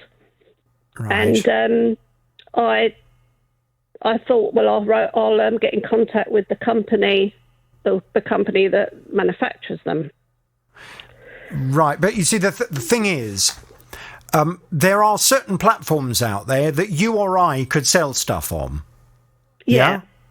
Yeah. If you or I decided as private individuals to sell stuff on there, then obviously it's very different to selling something as a company. That your rights as a customer when you're just buying from a private individual are very different to your rights when you're buying from a retailer. Yeah, well, I just presumed that she was selling them for that company. Right. Okay. Well, we'll have to look into that, and we'll have to find out what status it was. So you contacted her. She didn't want to know. So you then went to the manufacturer. What did they say? Yeah. They was very good, actually. They told us to try all these different things, and this went on for a couple. By the time I got the emails to them, and they got back to me saying that it was COVID, so it was late and all that. It took quite a few weeks. We tried everything that they said, and nothing worked. And then they finally said, we'll disconnect the heater from the pool, and there's 2 tubes where the water flows in and out. Inside them is a tiny tube that opens up the bigger tube, and it was crushed. So I was sending photos to them and everything, and they said, yes, it is crushed. And then I got a letter back saying, an email back saying, oh, because it's out of the 6 months warranty, we can't replace your liner. Right. So I sent them a message straight back saying about the consumer rights, but I haven't heard anything back from them. Yeah, but you see, this is why I think you're very confused in terms of, because the consumer, you have no contract with the manufacturer, okay? Right, yeah. So your contract is not with them. And the Consumer Rights Act, therefore, does not apply with the manufacturer. Right. If you purchase this product, and at the moment I don't know who you've purchased it from, I'll have to look into all of this after the programme today. Okay. But if you have gone to a good retailer, a British retailer, who happens to be selling their product on a platform, if you've purchased it from a retailer, then you are covered by the Consumer Rights Act. And the Consumer Rights Act would then give you the ability to argue to them that the product is not fit for purpose, it's not of reasonable quality, and it certainly hasn't lasted for a reasonable amount of time. If, however, you've purchased this product from a private seller selling on an internet platform, then you cannot use the Consumer Rights Act. Because you haven't actually purchased it from a company, you've purchased it from a private individual. Okay. Do you see what I mean? So, at the moment, I don't know what kind of protection you've got, if any, for the fact that this product is clearly not of very good quality and hasn't lasted a reasonable amount of time. Okay. Just out of interest, have you gone back to the platform that you purchased it through to see if they have any kind of guarantee scheme or any kind of protection for you as a customer? No, I haven't, not yet. Right. Okay. Well, it sounds as if there's a lot of question marks here, and I hope the conversation has kind of helped you, Jerry, in terms of when you're buying anything in the future, you can't just go on the internet and find someone selling it on a platform and assume that you've got all these rights. You know, you may not. You may be buying it from the equivalent of someone selling out the boot of their car, in which case you haven't got that kind of after-sales service and it's not there for you. Okay. Okay? Yeah. All right. Listen, what we'll do, I'll pass you back to Tara. Tara, can we just get some detail? Yeah. Let's see who we're dealing with here and go and have a little word and see if there is anyone that we can have a word with on this. Okay. Yeah. And see if we can get it sorted out. Okay. Jerry, what I'm going to do, I'll pass you back to Tara now. Okay. Now, Colin came to me. He was telling me his oven stopped working. It was about 5 years old at the time, and it stopped working. Sod's law, this. Just as they were doing a Sunday roast. Talk about timing, eh? Well, they contacted an independent repair company, and the following day, an engineer came out. He came, he had a look, he said, yes, the element's gone. He checked, he didn't have one on board his van, but he said that he could get one in a few days. Since then, I've made repeated telephone calls to them, and I get nowhere. Well, this is all very, very frustrating. This was months now. Over 2 months, poor Colin has been waiting to get this cooker up and running. I contacted the repair company. To be fair, they were apologetic, and to be fair, they have offered some different options. But what Colin wanted, and what we wanted to try and make happen, was for this company to actually get the part at long last and to get out to Colin's house and get it fixed. Well, let's find out what the latest is, because Colin's back on the JVS show now. Hello, Colin.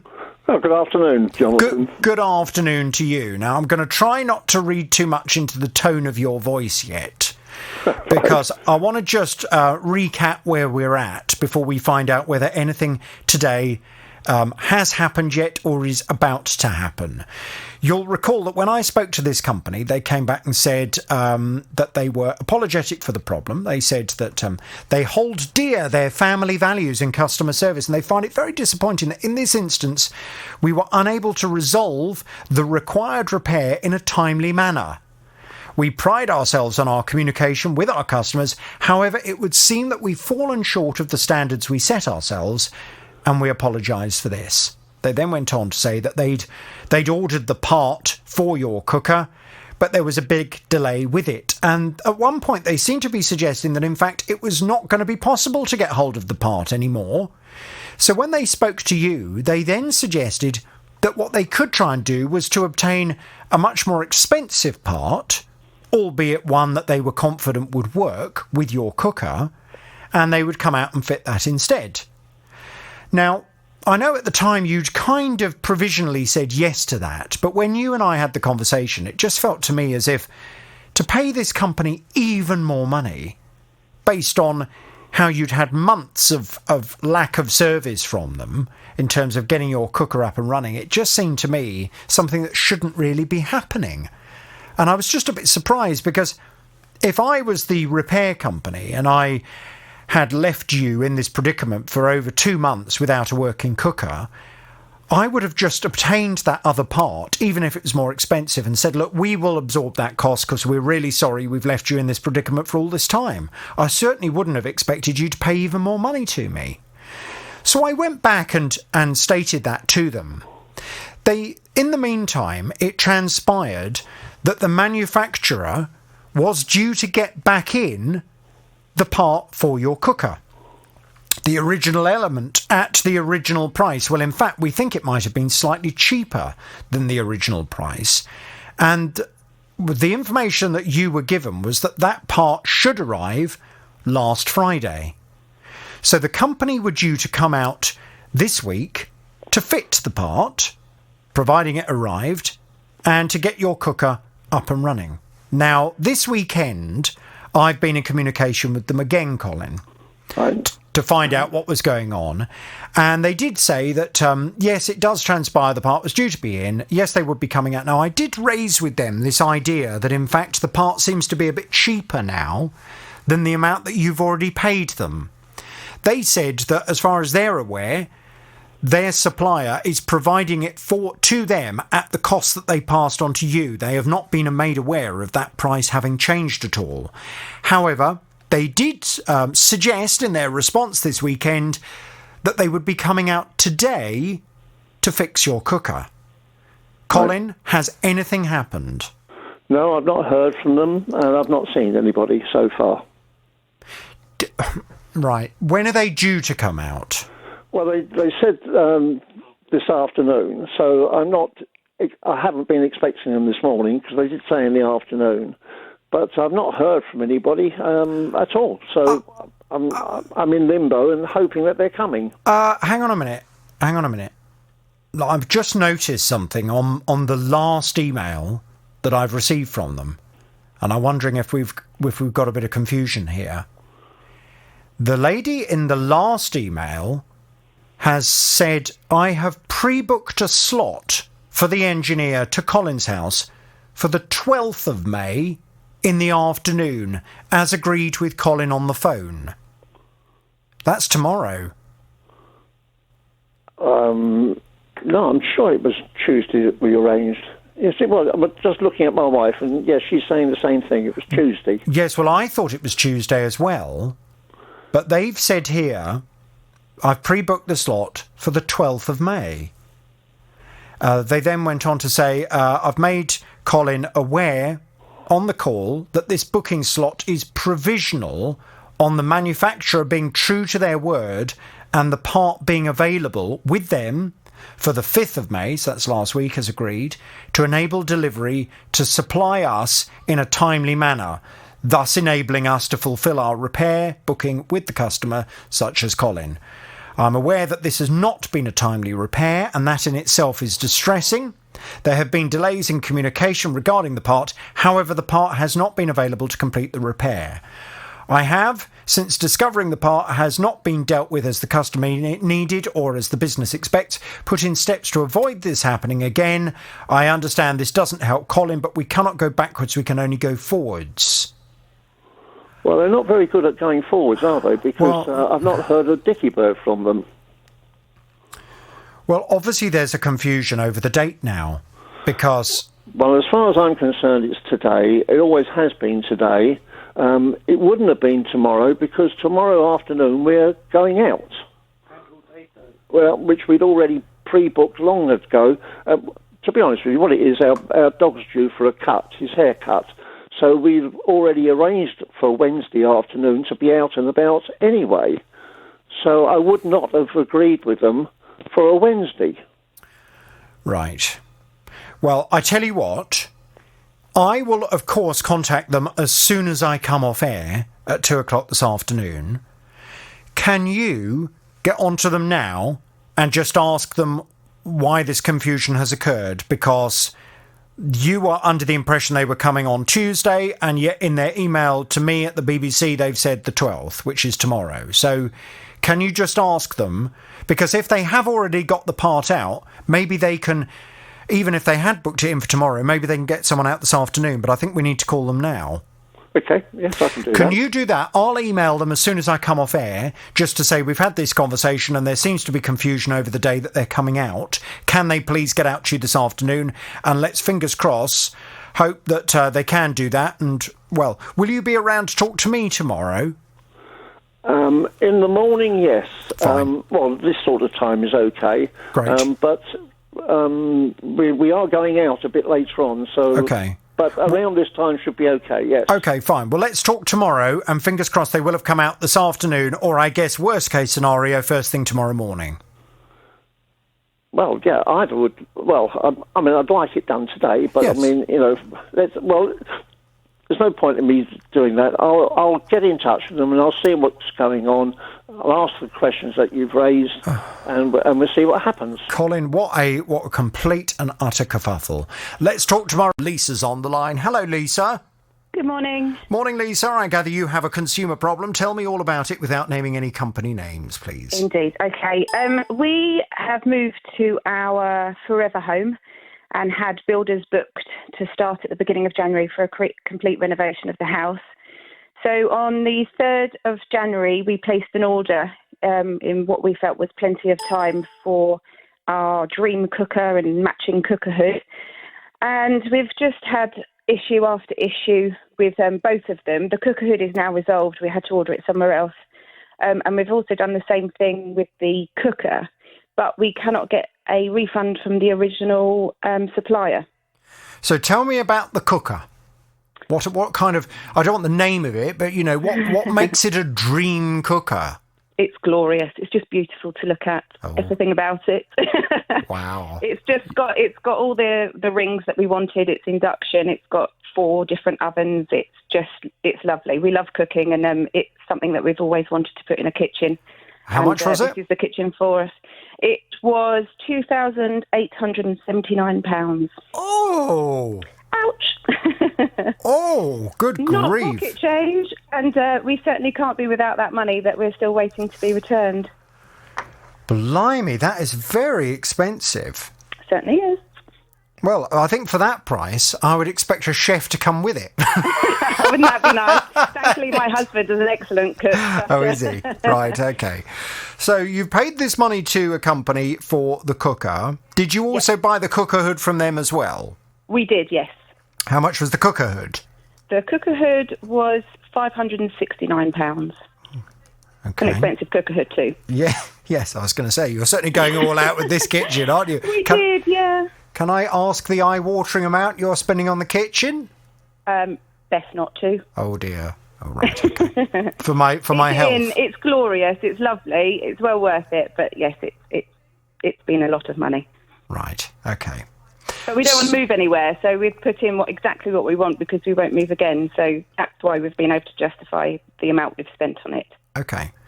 It's not that we're made of money. And you ordered these 2 items yourself? Yes, we did, directly with the... it's like a national high street retailer. Chain. Yeah, okay. Yeah. And at what point... So what was the delivery timescale you were given when you first ordered the stuff? When we first ordered it, we were told that we could expect delivery the 22nd of February. And you ordered it at the beginning of Jan? Yeah, 3rd of January we placed the order. Okay. And then, obviously, it hadn't arrived by the end of Feb? Well, no. So I wrote down each of the phone calls that I made and what the result was from each of those. Mm-hmm. I'm quite careful to keep those kind of records now because I just have learned from experience. But on the 17th of February, they called to say that the first part of the order, which was the cooker hood, would arrive on the 22nd of February, but that the cooker would be expected around the 12th of April, which was fine. We could manage until then. But then I called 6th of April, 12th of April, 13th of April, 16th of April, 29th of April, 30th of April. And each of those, I was either given no information, or it might be this week, it might be next week, it might be the end of the month, I've got no information for you today, it might be 2 more weeks. So by the 30th of April, I kind of had enough and managed to find another retailer that was selling exactly the same cooker, but I could have it within 4 days. Okay, so did you then at that point go back to the first retailer and say, right, I've had enough? Yes. You've had so many opportunities to deliver this. Had they in the meantime delivered the cooker hood? So we got the cooker hood, but it was damaged. Oh. So we tried to sort that out. We also had a number of issues with that, managed to find it elsewhere that could be delivered the very next day. So cancelled the order and they picked up the damaged cooker hood. So we've never had any goods from this original retailer. Okay. Did they refund you for the cooker hood? They did, yes. Okay. So I'm we were told it would be 3 to 5 working days, which is exactly what I was told on the 30th of April. Yeah. But when I've spoken to them this week, they've said due to the bank holiday, there's going to be an issue, and it might be the 17th of May, but we don't know. But they've obviously had nearly £3,000 of our money since January and haven't delivered on it. Yeah, I think that's outrageous. Absolutely outrageous that they've had all of that money for months now. They haven't provided you with the goods. You have, it would appear to me, been exceptionally patient in terms of giving them opportunity after opportunity to deliver it. They've let you down every step of the way. They have. And now they're telling you that they want to hang on to your money for a bit longer. A little bit longer, yes. I mean, how dare they? Well, exactly. And using the bank holiday as an excuse to not have sent it across. It's just 1 working day as far as I'm concerned that they were out of action, if you like. But I'm sure if I had placed my order on the 17th on the bank holiday, they would have taken my money. I'm quite sure they would have done. So I'm not sure that's a valid reason, to be honest. Have you now got the cooker of your dreams? We do. We had that safely delivered last week. And is it everything you expected it to be? Have you stopped looking at it yet? Not really. You just walk into the kitchen and swoon a bit. Oh. Yes, it is glorious and it looks amazing in place, but it's just a shame it's been such a headache to get it there in the first place, and that we're out of pocket now by nearly £3,000.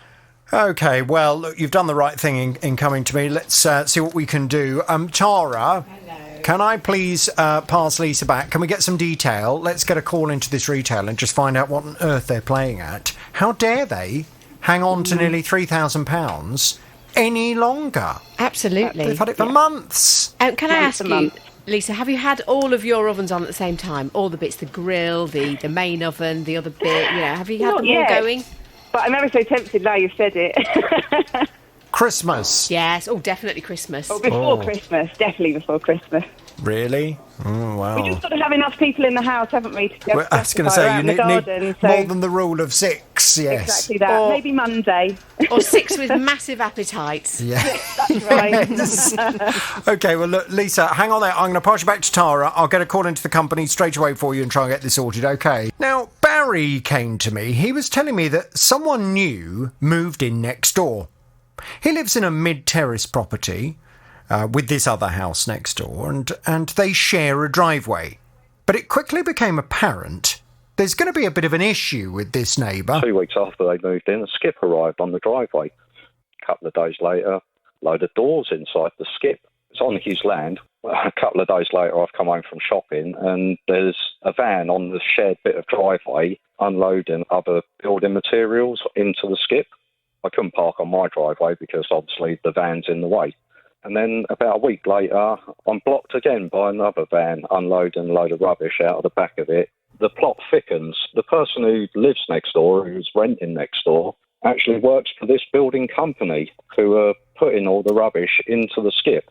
I take it that it's his boss who's ordered the skip, put it on the driveway to save paying for permits around the local area, and filling up the vans, bringing them back and disposing of the rubbish inside the skip.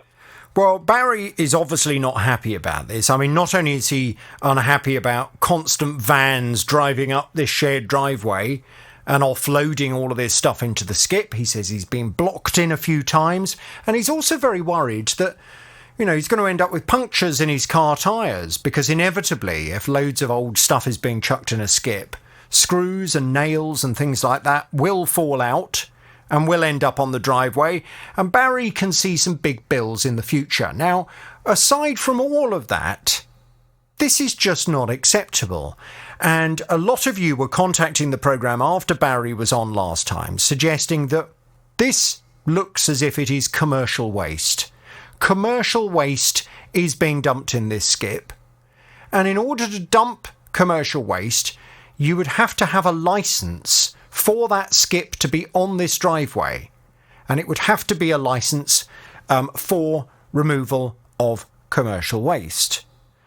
Now, I've been off to have a word with both the building company, that apparently is the company using this skip on the driveway, and I've also been off to have a word with the council concerned, because according to Barry, he was told that this building company does a lot of work for the council, something that was then reinforced when I spoke to the building company. Well, let's find out what the latest is, because Barry's back on the JVS show. Hello, Barry. Morning, Jonathan. Right, now I know they have been in touch with you, but let me just fill you in terms of what's gone on behind the scenes. Okay. So I got a phone call into the director of the building company. Now, I'll be honest with you, and let me just be quite blunt. I think this guy felt that he could just tell me anything and I would swallow any old story. But I'll be honest with you, Barry, I didn't come down in the last shower. Yeah. And I don't appreciate it when people try and pull the wool over my eyes. I can smell it a mile off. And I made it very clear to this guy, at which point he accused me of raising my voice and being aggressive. I said, I'm not raising my voice and being aggressive. I'm just telling you, don't try and pull the wool over my eyes. He suggested to me that this skip was nothing to do with him or his company. He said that, yes, indeed, one of his employees lives in the house next door. Yep. And yes, indeed, one of his employees, it would appear, is using that skip to dump waste. And he also said, yes, indeed, some of his other vehicles with his company name on the side of it have also dumped stuff in that skip. But he said none of it has got anything to do with him. Oh. Because all of his employees are freelance, self-employed people. And this is obviously stuff that they are dumping from their own work.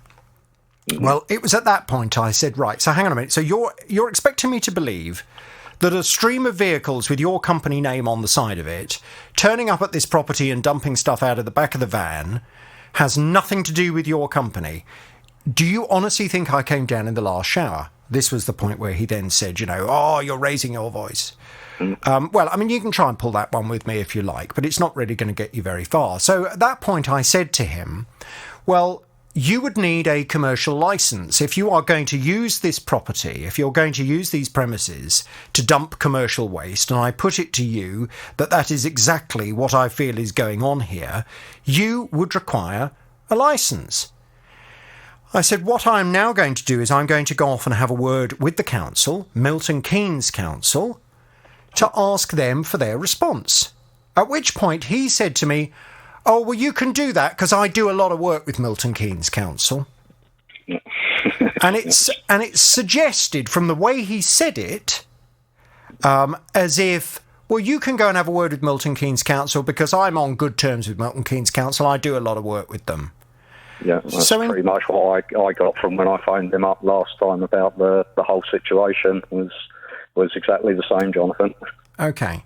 So the only person we've heard, I want to be absolutely fair, the only person we've heard who has said that he does a lot of work for Milton Keynes Council is this man who runs the building company, yes? That's correct, yeah. Okay. Because the council disagree. Okay. I've been off to speak to Milton Keynes Council.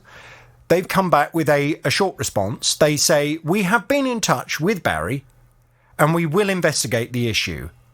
Residents who are concerned about fly tipping and illegal dumping of rubbish should let us know as soon as possible and report it online. Now, I know that they have been in touch with you and we'll find out what's going on.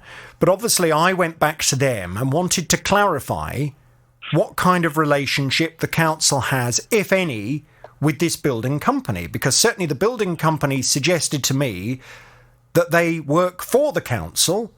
And therefore, I put it to Milton Keynes Council, is there any chance that this waste that is being dumped in the skip next door to Barry is actually council waste that appears to be being dumped on a residential driveway by a commercial company?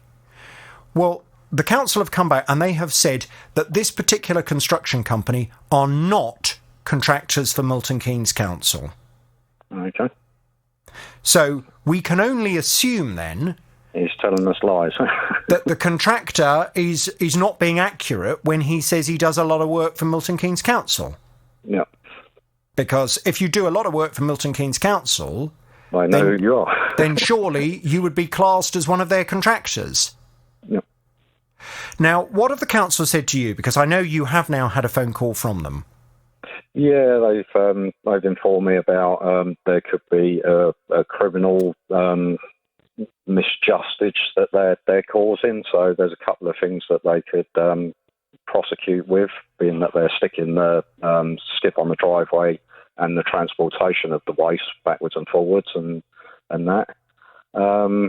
They basically said that they're going to pursue it and see what they can do for me. Fantastic. So a complete change of tune to the kind of response you were getting previously, where I think you described them as giving you the runaround.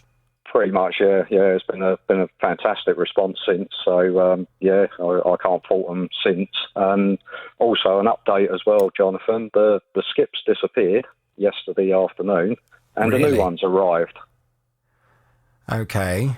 Well, so my fears have come true that they're getting rid of one skip in order to replace it with another one to continue what they're doing. So yeah, that's where we're at the moment. It sounds like it. Now, look, you will notice that as things stand at the moment, I have not yet identified the building company. Yep. And the reason being, I want to give the council an opportunity to have whatever conversation they need to have with that building company and to make it very clear to that building company that this is going to stop. Yep. That it is not acceptable for them to be using a residential address to dump commercial waste and to have a string of their vehicles turning up throughout the day offloading into this skip on a residential driveway. A skip is perfectly acceptable for a homeowner to use for their own domestic waste. Yep. If you're having a new bathroom installed or a new kitchen or whatever it may be, of course you're perfectly within your rights to have a skip put on your drive and for the contents of whatever it is that's been removed from your property to end up in that skip. But it is not okay to use a skip for commercial purposes. And that's what appears to be going on. Now, I want to give the council an opportunity to resolve this matter with this contractor and to make it very clear. However, if it transpires this contractor is not going to do the right thing and to recognise that maybe they haven't fully understood the rules and regulations and maybe they haven't fully understood that it is unacceptable for them to put this skip on the driveway, then I will be left with no alternative but to identify them. But I very much hope that's not going to be necessary. Yep. Barry, I'm going to stay across this. Can you please let me know if there are any developments at all? Yep. I will do the same. Milton Keynes Council are well aware of the fact that we're having this discussion this morning, so I very much hope they will keep me updated for the programme with any developments from their end, and let's talk very soon. Yep, wonderful, Jonathan. Thank you very much. It's a pleasure. I'll talk to you very shortly. Now, Larry has an issue with a tumble dryer that he's had for 35 months. It simply is not working properly, so he contacted the retailer. They offered me a payment of £72.73 in full and final settlement. It would be made by way payment of a payment voucher to be used in their shop.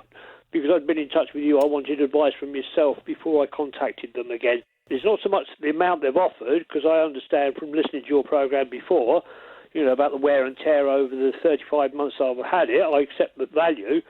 But one of the things that does bug me is the fact that it's a voucher which can only be used in their store. Yes, well, let me just take this opportunity to explain a little bit about your entitlement. If a company comes to an agreement with you that they are going to give you a financial reimbursement rather than a repair or a replacement. So the Consumer Rights Act protects you as a customer. When you purchase a product, in this case a tumble dryer, the law states that that tumble dryer must be fit for purpose, must be of reasonable quality and must last for a reasonable amount of time. There is no 12-month cut-off. There is no cut-off of responsibility from the retailer when the warranty ends, so never allow a retailer to fob you off with that kind of nonsense. However, if, for example, 2 or 3 years down the line, the tumble dryer has stopped working, as is the case with Larry, if the company decides that they would rather pay you some money rather than repair the tumble dryer or replace it, they are within their rights to do that. And they are within their rights to knock off some money from the total they're prepared to pay you to take into account the use that you have had from that product. And that's exactly what they've tried to do for Larry, but Larry's not happy that the money they are agreeing to pay is only in voucher form, and he asked if I could go and transfer that into cash for him. Well, let's see what's going on, because Larry's back on the JVS show. Hello, Larry. Good morning, Jonathan. As you know, I went off to speak to the company, Curry's PC World. They came back with this response. They said, "We were sorry to hear that Larry's tumble dryer developed a fault. As his product was out of warranty, our customer service team followed process and offered Larry the depreciated credit in the form of a voucher. Larry was unhappy with the depreciated sum offered and the payment method. Our customer services team have reviewed the offer, and as a gesture of goodwill, we have agreed to a BACS transfer. Larry is happy with our resolution." Now, in fact, it was a much better resolution, because not only were they prepared to pay you money rather than giving you a voucher, but they were also doubling the amount they were going to pay you, weren't they? Yes, they were. £72.73 times 2. Yep. So that was absolutely fantastic. It was going to be a total of £145.46. Correct. Last time you and I spoke, you were certainly feeling much happier about the prospect of that. What's happened since we spoke, Larry? Well, I actually received the money in my bank account on Monday this week. Great.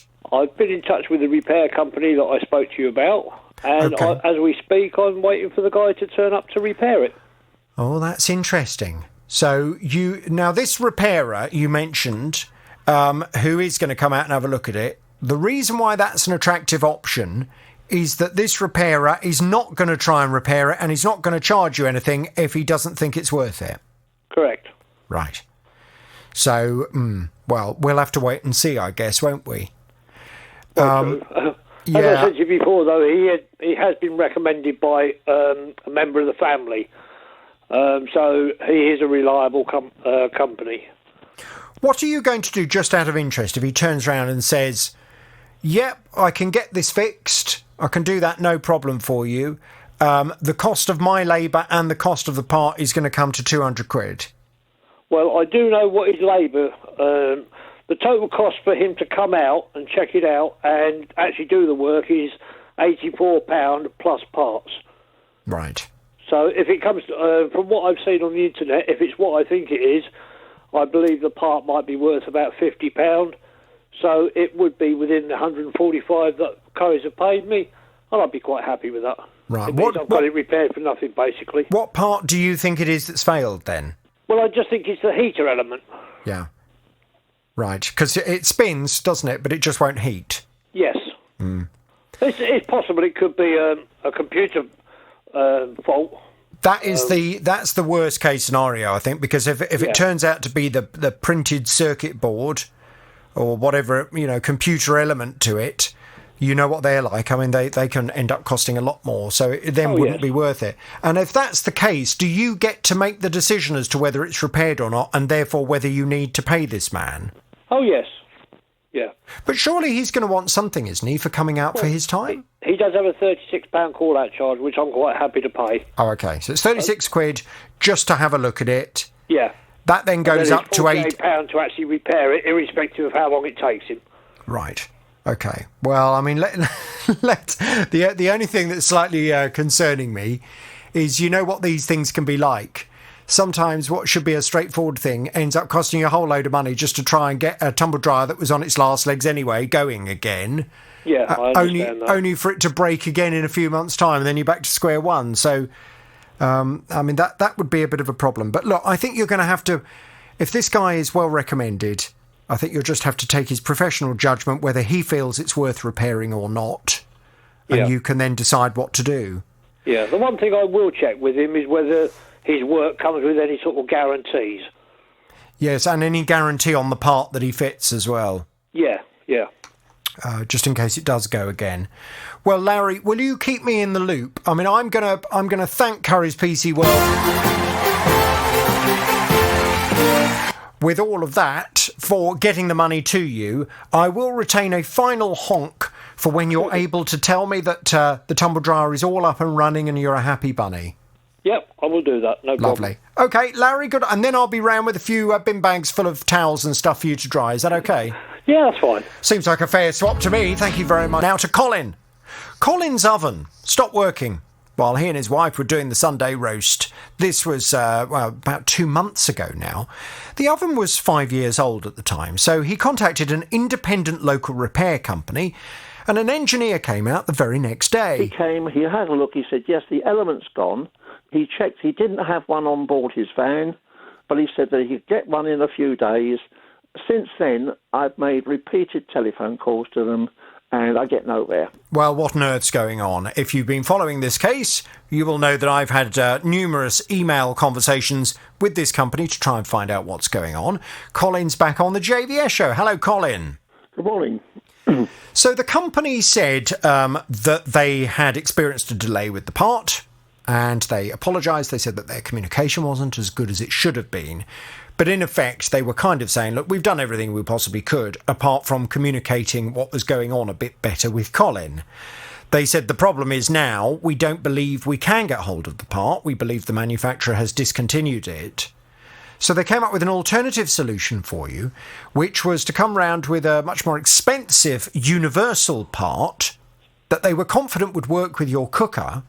And they said that you would have to pay the difference, but then they'd come around with this more expensive part. Well, to be honest with you, I didn't really like the idea of that. Something just feels very, very smelly about this idea of, yeah, OK, well, we've left you for 2 months without a working cooker, and we could have offered you this ages ago, but now we've thought of it, we want you to pay us more money for us to come round with a part and finally get it sorted. I mean, it just feels to me, I don't like the idea of it. Anyway, that idea has now gone out the window because it transpires the original part, the element for the cooker, is now in stock, and the manufacturer was expecting to have it in on Friday, and they were going to get it out to the company that was due to come and fit your cooker. However, yesterday there was a moment of frustration because you had been told, you were very, very adamant you'd been told that the company was coming out to you yesterday afternoon to fix it and to fit this new element. But when I spoke to you yesterday, they hadn't turned up. And when I was reading through their last response, to my horror, really, I mean, the date that they put in that email was the 12th of May, not the 11th of May. So I said to you on the programme yesterday, I think there might be a bit of confusion over what day they're coming out. You, I know, got straight on to them. And, well, they are insistent that the date was always today. It was not yesterday, Colin. Is that right? That's correct, yes. Yep. So what are they going to do about it?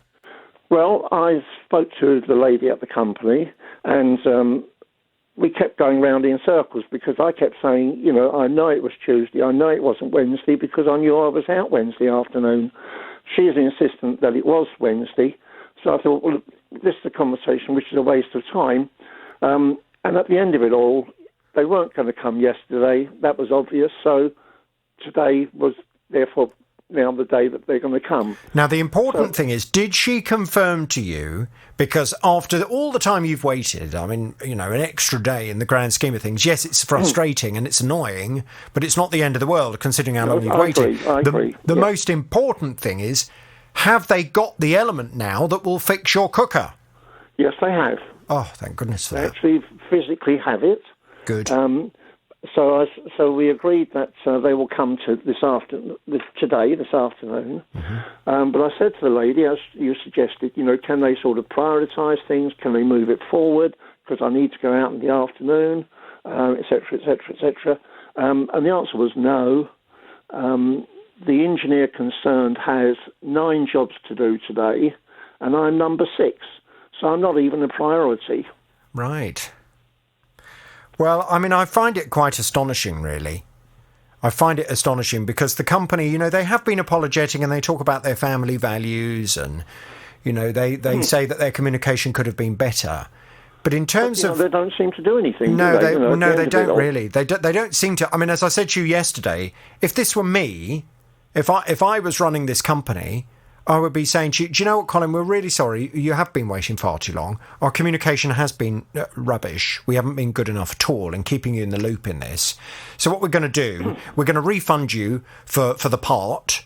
We're just going to come and fit it for you, and we're going to prioritise it. As soon as we got it in, we'll get our first engineer to come straight round to your house, 9 o'clock in the morning, we'll get it done, and we're so sorry about it. That way, you may well say, well, do you know what, sometimes these things can happen, but that company, they really did, when push came to shove, they bent over backwards to help me. They went the extra mile. But they still haven't done any of that. No, it's quite the opposite, to be honest with you. As I say, they could have possibly come yesterday, all right, so they said they couldn't. OK, fair enough. They're coming today. But as I said to them, well, you know, can you shift things around so that you come in the morning so that I can still go out in the afternoon as I'd already planned? And basically I was told, no, you know, you're number 6 on a list of 9, and that's where you are. And, you know, we can't prioritise, well, you know, there's other customers involved, etc. It's all very irritating. And I'm very sure that you will not be using this company again if your cooker goes. Highly unlikely, I think. But let's get it fixed. That's the most important thing now. So what time are they due to turn up today? No idea. Sometime this afternoon. Sometime this afternoon. They can't give me a time or anything. I'm just number 6. Fine. Well, I will talk to you tomorrow. We will hopefully be able to conclude this story and all move on with our lives. In fact, I'm hoping that when you talk to me tomorrow, you know, you'll have a nice chicken in the oven, making up for lost time. It would be nice, yes. It would be very, very nice, wouldn't it? But obviously at the moment, we're still no further forward, apart from an assurance that they are going to come this afternoon. At least we know they have now got the part. Let's just hope it fixes it, Colin. Well, let's hope so. Let's hope so, yes. OK, Colin, I'll talk to you... Knowing my luck, he's going to come along and he's going to break it as he brings it in. Oh, don't jinx it. Don't. Please don't jinx it. I'll wait another 3 months. Or he'll get it out the box and say, oh, this is the wrong one. Oh, don't. Well, look, I hope none of that happens. Colin, we'll talk to you tomorrow and we'll find out how things go, OK? OK, that's fine. Thanks for calling. Thank you very much indeed. It's the JVS show. It's BBC Three Counties Radio. We'll get there eventually. We will. We'll get there eventually. Colin will have roast chicken at some point. Now, Maria came to me. She was saying she ordered a new back door. This was a very expensive back door. She was paying over £2,500 for a UPVC door.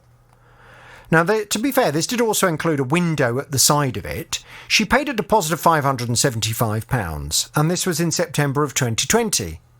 Well, the delivery of the door was delayed. When it finally arrived in mid-October, well, pretty much everything was wrong with it. The window didn't fit properly. The infill that should have clipped the door and the window together was too small, but they managed to clip it together by leaving gaps on each side. And then, oh, God, we found that it was cream inside and out, but I said, that's okay, I can live with that. But when it came to the door panel, it was white inside and outside and the wrong design. Well, the manager of the company came round and said that he was going to get things sorted out and he was going to get it all replaced. And then he said they were going to turn up on a certain day. But that day, Maria was really concerned about because the weather, the forecast was absolutely torrential. But they said, no, that would be fine. They came out on that day. The rain was coming in sideways. It was coming in through the door and it was an absolute nightmare. But then after all of that, the replacement door still wasn't right either. Well, Maria really wasn't happy at all, which is why she came to me. She's back on the JVS show. Hello, Maria. Hello, Jonathan. Maria, as you know, I went off to have a word with the company. They came back. They said, we can confirm we have been in communication with the customer, reassuring her that all necessary repairs and replacements will be carried out as soon as possible. Unfortunately, as the product is non-standard and in a bespoke colour, there has been a significant manufacturing delay in getting the replacement products. However, as explained to the customer, it is of paramount importance to us to ensure that all of our work is carried out and finished to the highest of standards, and we aim to get this resolved as soon as possible. Well, I'll tell you what I find very odd about all of this, Maria, and I don't know how much kind of work you did in terms of research at the time before you had the door, but you wanted a cream door. You wanted the colour to be cream. But this company have installed for you a UPVC door. Well, firstly, UPVC doors are fairly old technology now when it comes to doors. Quite some time ago, the technology moved on to composite doors, of which there are many composite doors you can get in colours that suit you. They don't have to be bespoke coloured. So it just felt as if, and also the amount you've paid for this door is a huge amount of money for a UPVC door. You know, a UPVC door should cost you a few £100, not £2,500. So I'm not quite sure why they ever agreed to fit this particular door in the first place. It doesn't seem very suitable. I think a composite door would have been much more sensible for you. I gather since our last conversation, they've been back in touch. What's the latest now, Maria? Well, the manager that called in the other day, he re-measured the windows so that they'll get the order right.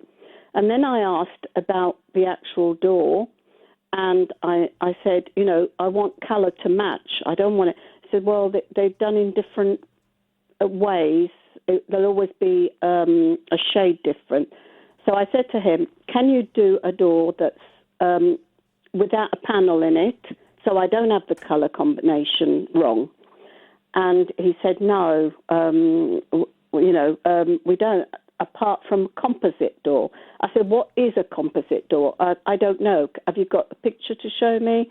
He said, no, but when I get back to the office, you know, he would WhatsApp them to me.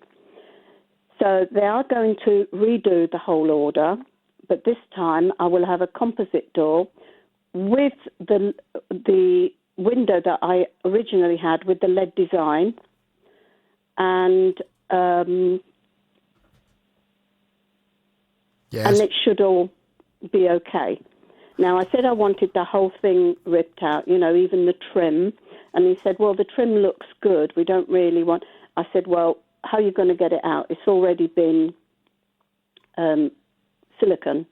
They said they'll cut it out. I said, I'm not happy about that. But he said he'll send the new trim, but if they don't need to redo it, they won't. Okay. But everything else will be redone. Well, it sounds to me as if they are now finally installing the door they should have installed for you some time ago, because to me it makes absolutely no sense whatsoever in getting to be honest with you, a cheap UPVC door and getting it sprayed cream. Yeah. Makes no sense when there are composite doors that you could have had installed in the first place. The whole thing is absolutely bizarre to me. I've gone back to the company to ask them why they installed a UPVC front door at such a huge cost badly when they could have installed a composite door. They haven't even come back. I'm going to stay across this until it's all resolved. Maria, please keep me in the loop and I will wait to hear from you very soon. Morning, Jonathan. How are you doing? Good morning. Yes, I'm good. Thank you, Darren. I gather you have a consumer problem. Tell me all about it without naming any company names, please. Yeah, sure. So I've got an issue hopefully you guys can help me with. So every week I regularly travel down to a certain area and I have to stay in a hotel, okay, for work, just once or twice a week. And on this certain occasion, I arrived at this hotel, got into my room, made myself comfortable as you do. You know, I packed, had a cup of tea and watched a bit of TV. And noticed, or sounded, a lot of quite busy, you know, people coming in and out, as you would expect, hotel, so people arriving, doors banging, all that good stuff. Come about 10:15, it quieted down a bit. There's still occasional banging. In fact, quite opposite me, and I'll come to that in a moment. 10:15, thought I'd head down to bed. Car alarm goes off at this golf club next door to this hotel. Right, okay, fine. So that goes on for about 20 minutes, went downstairs. I said, do you realise? And she said, yes, very sorry, we're contacting the golf course. I said, that's brilliant. She was very apologetic, very nice. So Tom got upstairs, he stopped, I thought, great, right, let's head down. I've got to be up for work in the morning fresh. And so about a couple of hours later into the night, bang, bang, bang, bang, bang, bang, bang. I was like, oh God, what's this noise? And so it would come and go and stop. And then about 4 o'clock, 5 o'clock in the morning, it got more regular. So I poked my head out the door thinking, what the hell was this noise? And I couldn't see anything. And then I saw this chap walking down the corridor, looked like some sort of highways guy or whatever, people come in and go in at early hours due to their jobs. And he went through a door right next to my room. I think they're called corridor doors. They're fire doors. They separate corridors. So he went through it. And as he went through it, I heard the noise. And I looked at the top, and it looks like the mechanism, it's like a buffering mechanism that closes the door, wasn't working as efficiently, but it just went bang against the actual frame, reverberating to my room. So I found just out of interest. I mean, earlier on in the evening, when you'd already identified that the room you were in was quite noisy and you were hearing a lot of noises, why did you not ask at reception if you could move to another part of the hotel, which was quieter?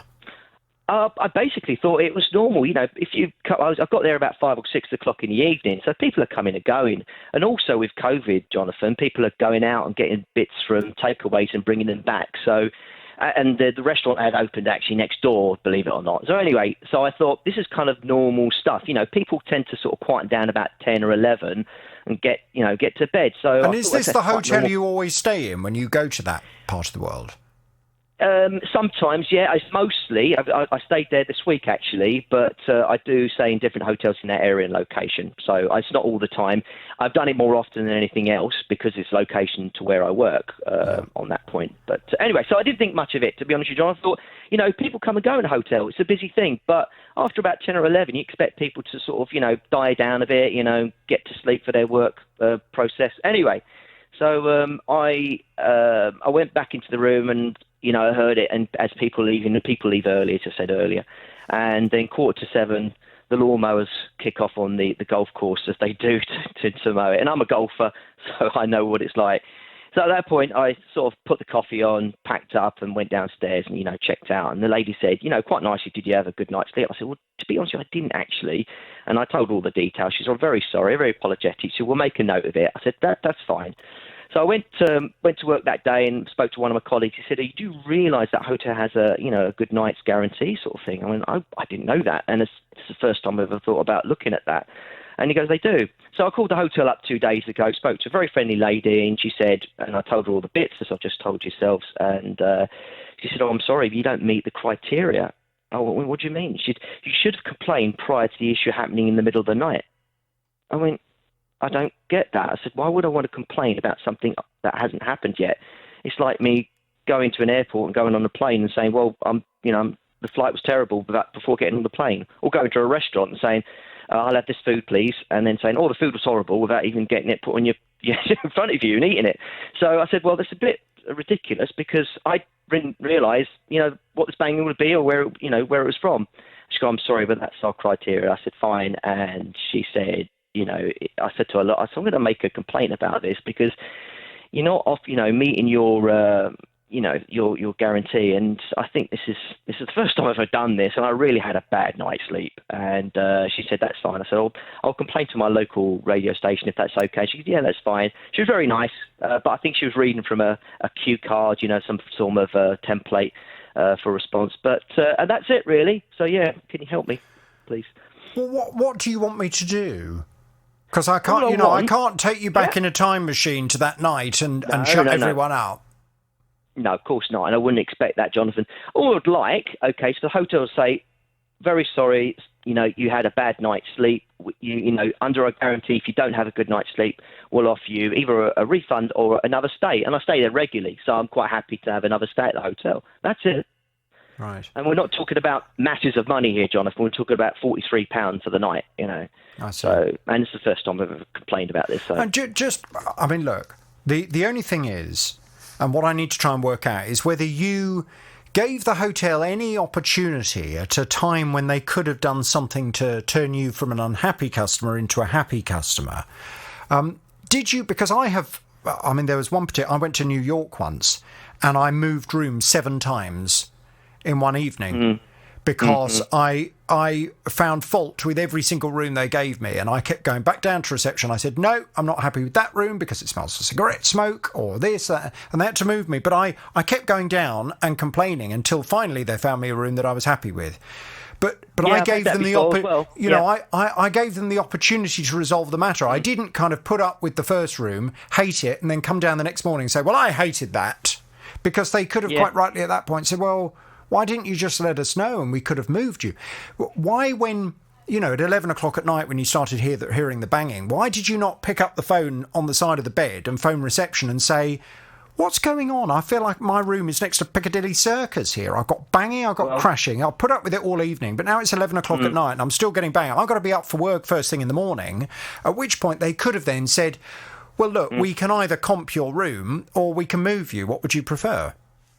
Well, first of all, those rooms don't have telephones, so there was no telephone. Secondly, about 11 o'clock at night, I was hearing the occasional banging of the door. It's more probably 3 to 4 when people, like, say, working on the highways or, early starters have to get up and leave the hotel for their particular job. Now, at that time, Jonathan, if I went down to reception at 3 o'clock in the morning and said, please move my room, it's not worth it. You're halfway through the night. Do you know what I mean? You might as well just suffer it and to say, complain in the morning. There's no way I'm going to get up at 3 o'clock in the morning and say, I'm sorry, this room's really noisy. Now, I have, like you said in the past, where I've been in a room and, say, the fan has been a bit noisy and I said, look, is there any chance you can move me to a room? I think you've got a problem with your extractor fan in the bathroom. I've done that. Yeah, don't get me wrong, I would do that.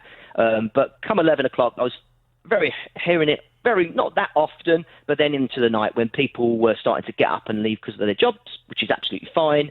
I was hearing this problem. And the problem was that door, which was right outside my door, and that's it. Yeah. Okay. Well, look, I tell you what I'm prepared to do. Excuse me. What I'm prepared to do is to contact this hotel company and just ask them about this good night guarantee. And I'm going to ask them what you actually have to do to benefit from it. Because if ultimately the good night guarantee is, if you hear a noise or you're not having a good night, call us or come down to reception and we'll move you to a better room. Well, I would put to them that that's something that every single hotel you're entitled to do anyway. Had you already prepaid for the hotel, or was it something you had to pay the following morning? No, I prepaid for it. Yeah, I'll pay it online. I go there every week, or I go to hotels every week. I stay at this particular one because it's nearer to work. But I mean, it's a bit foolish, really, for the hotel company, because if I was the hotel manager and I've got someone like you who stays at my hotel all the time and you've never complained before and suddenly you're complaining about this one particular night, I would be saying to you, really sorry about that, Darren. You've stayed at our hotel many times before. You've had good night's sleep before. And I'm really sorry that on that particular night you were disappointed. Your next stay is on us. And we hope to see you, in future. And we'll make sure when you check in, you just mention to reception that you're a light sleeper. And we'll make sure that we put you in one of the quietest parts of the hotel. And hopefully we'll see you many times again. I mean, that probably, from a customer service perspective, would have been the best way to deal with it. And you would then be feeling very loyal to that hotel, thinking, gosh, they went over and above to help me out. Yeah, and as I said to you before, I'd repeated before, Jonathan, it's not that, there was problems with the rooms or, earlier on. If there were, I would have engaged with reception and said, look, move me around. And even at 10 o'clock, if there were still problems, I would have done it. But the time I got to bed, it was about 11 o'clock after the car alarm had finished. And at that time, I went to sleep for an hour, then you heard the occasional bang and kind of wakes you up. And then the continuous where people are leaving the hotel between 3 and 4 and 5 in the morning. So it's not the case of I didn't have an opportunity to do it. I'm not going to wake up at 2 or 3 o'clock in the morning and ask to be moved rooms for one night. So, yeah. Okay. All right. Well, look, I'm more than happy to get a call into them and just ask them about this good night guarantee and what it actually gives you. I'll pass you back to the team. We'll get some detail and we'll go and have a word. Okay. Thank you, Jonathan. Have a good afternoon. Cheers. And you, hang on there, please. Christine's new freezer was delivered, but it became very clear very quickly that there was something a bit wrong with it. We looked at it, we thought, this really does not look right.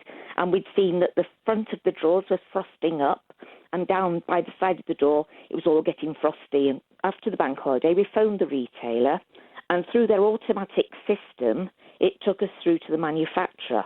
We explained to the lady the problem we got, and she said, well, can you find the serial number? Well, first of all, we looked everywhere. We got cushions out, torches, magnifying glass.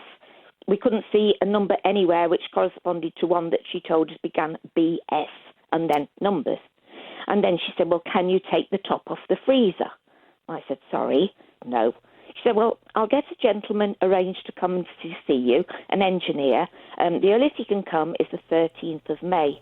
Well, this is all just ridiculous. I mean, under the Consumer Rights Act of 2015, if you receive faulty goods from a company, within the first 30 days, you can just reject them and request a full refund anyway. You don't have to start communicating with the manufacturer and giving them all these various opportunities to try and resolve the problem for you. You can just call the retailer. You can say, what you've sold me is broken. You need to sort it out by giving me a full refund and I'll buy something else instead. Thank you very much. Come and collect it.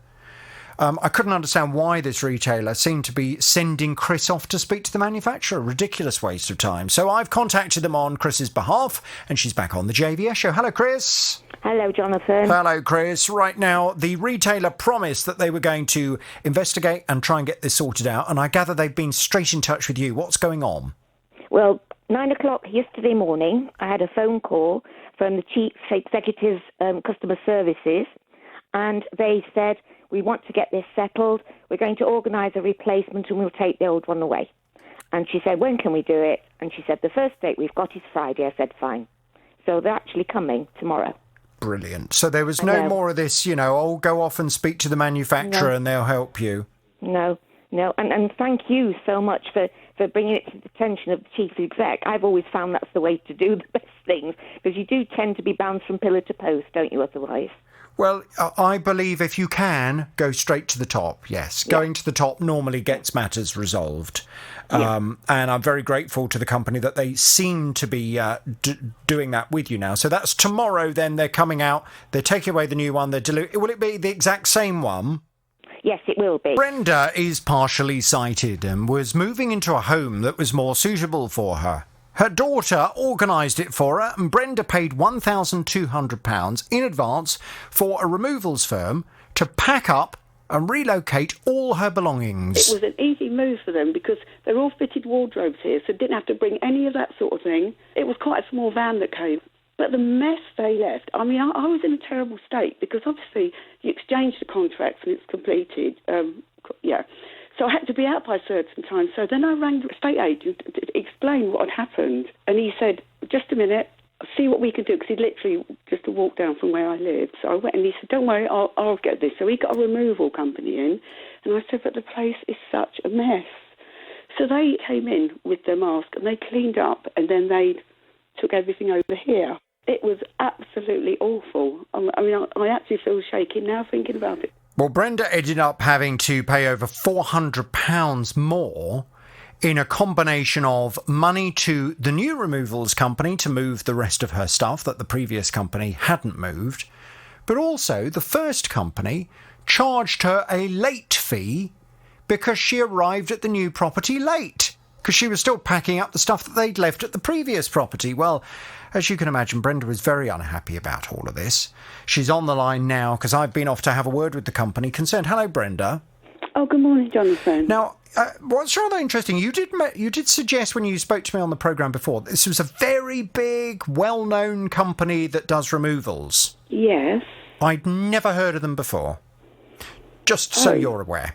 Okay. I certainly hadn't heard of them before. That's not to say that other people aren't aware of them, but I'd never heard of them. And, they're not... When I think of the big removals firms, they weren't necessarily... This wasn't the company that would have leapt out as being one of them. Right. They're a company called Anyvan.com. That's correct. And just out of interest, why did you assume they were a big company that, were well known in the removals world? Well, because they do all the removals for Gumtree. If you buy something on Gumtree... They do it. They deliver. And it was a big company in London, apparently. Right. Okay. Well, I mean, they may well do lots of deliveries. All I'm saying is I hadn't heard of them, and they are not... When I think of the big removals firms in the United Kingdom, they're not necessarily the company that I would have, put up there as being one of the, the most well-known. But there we go. No. Anyvan.com have said, we are sorry to learn about Brenda's recent experience moving. As a company which has moved millions of people across the UK over the years, we want it to be easy and affordable for customers to move home. On this rare occasion, it hasn't happened. However, there are some clarifications that we hope will give context. One member of the removal team didn't wear a mask due to being asthmatic and exempt under government guidelines. While we did let the customer know ahead of the team arriving, we will review how we communicate this as clearly as possible to customers in the future. However, our understanding is that all other team members were wearing a mask as per our safety guidelines. No. Sorry, go on. What, that wasn't the experience? That wasn't the case, and they did not let me know that one of them was asthmatic. That is not true. Okay. Well, they say they did. Okay. They carry on and say, ahead of moving, now this is the really important bit, Brenda. Okay. Ahead of moving, we ask customers to list all items for removal. Yes. As well as accurately estimate the number of boxes to be packed and moved, which is important, as it then tells us the size of the van required and what our removal and transportation insurance should cover. Right. Unfortunately, this means that the items which hadn't been listed for the move were not covered by our insurance, something which protects both us and our customers should anything be damaged in transit, which meant we were unable to take them without an additional charge. The size of the van used for removals matched the estimate of the number of boxes given at the booking. Again, this unfortunately meant that the additional items were unable to be packed and delivered to the new home. They go on and conclude their statement by saying, we know that moving home can be stressful for anyone, so as a goodwill gesture, we would like to credit Brenda the £166 for the additional waiting time incurred during the move, and we wish her all the best in her new home. So there is a bit of an offer, but it's certainly not the entire £406 that you feel they ended up costing you. So let's go back and let's just look at what they've said in their statement and see what you disagree with. Now, obviously, you don't agree with the fact that the other staff were wearing a mask, and you don't agree that you were informed prior to them arriving that one member of staff was exempt from wearing a mask and therefore would be in your house without having a mask on. That didn't happen. Okay. What I can do is I can go back to them and I can ask them how they informed you of that. If they are insistent that they informed you of all of this, how did they do that? Where's their evidence? Now, the important bit as far as I'm concerned is the fact that they suggest that when it was your daughter that kind of organised this for you, wasn't it? Well, yeah. She said, Mum, they want to speak to you because you're the one with the credit card. But she looked it up and she said, Mum, look, they will pack up because I can't be with you on that morning. They're going to come in and pack up. You don't have to do anything till they arrive. No packing up. I did pack up all my clothes because I wanted to do that. Yeah, but the point is they're saying that they ask for you to list everything they are going to be asked to transport. Oh, I did. Absolutely. I was on the phone. They rang up and I said, right, I went up and I said, there's a bookcase. And I said, like the shelves, and it's got the books in. And when they packed, the only things they did pack was the books. They had these boxes and they packed about 4 or 5 books in each box. So, of course, all the boxes were full. So they said, so let me just get an example of what they said. So they said, what do you need us to pack and take with us? So you would say, for example, a bookshelf full of books. Did they ask you how big the bookshelf was? I'm pretty sure. I said it's not a very big one, and it's got 2, 3, 4, 5 shelves. And did they say, how wide is it? That I'm not sure. To be honest, I'm not sure if I did. I mustn't say anything I'm not sure of. So it was all done verbally, was it? It was all done verbally. Okay. I wonder whether they recorded that call. I would hope that they would have done. I hope they did. To protect themselves, apart from anything else. Because if they are taking an itinerary from someone's house, and based on that itinerary, they then will either only move the stuff that has been listed or they will only turn up with a van big enough to move the stuff that has been listed. You would hope that they would have some kind of record of what the customer had said. Well, now, I would hope so. But the thing is, one of the major things with me, right, I paid for them to pack up. I did the Premier, whatever it was called, right? So there they come. They open the drawers, tick the drawers out. They didn't pack anything apart from the books. They did no packing. Yes, but had you said there were drawers and all of the drawers were full of contents? I did. The sideboard, everything. They knew exactly. I'm not going to say an empty sideboard. No. I told them absolutely everything. I promise. But it was all done verbally? It was all done verbally, yeah. And did they not follow up with a confirmation email just to outline their understanding of what they were going to be moving on that day? They probably did. And my daughter would have checked that and she would have made sure that was okay, because I can't see to read that, you see. No, I understand. My daughter would have done. Could you have a word with your daughter and just ask her to forward me over that email? Because that is very important. If that email clearly outlines the full contents of your property, and what you're suggesting is that they then turned up with not only a vehicle that was an inadequate size to accommodate all of that stuff, but they then only took some of the stuff and left the rest of it for you to have to get another removals company in at last minute to come and move you, then that obviously sheds a new light on it. But certainly as far as they're concerned, they feel they turned up with the right size van based on what they were told by you you were wanting to move.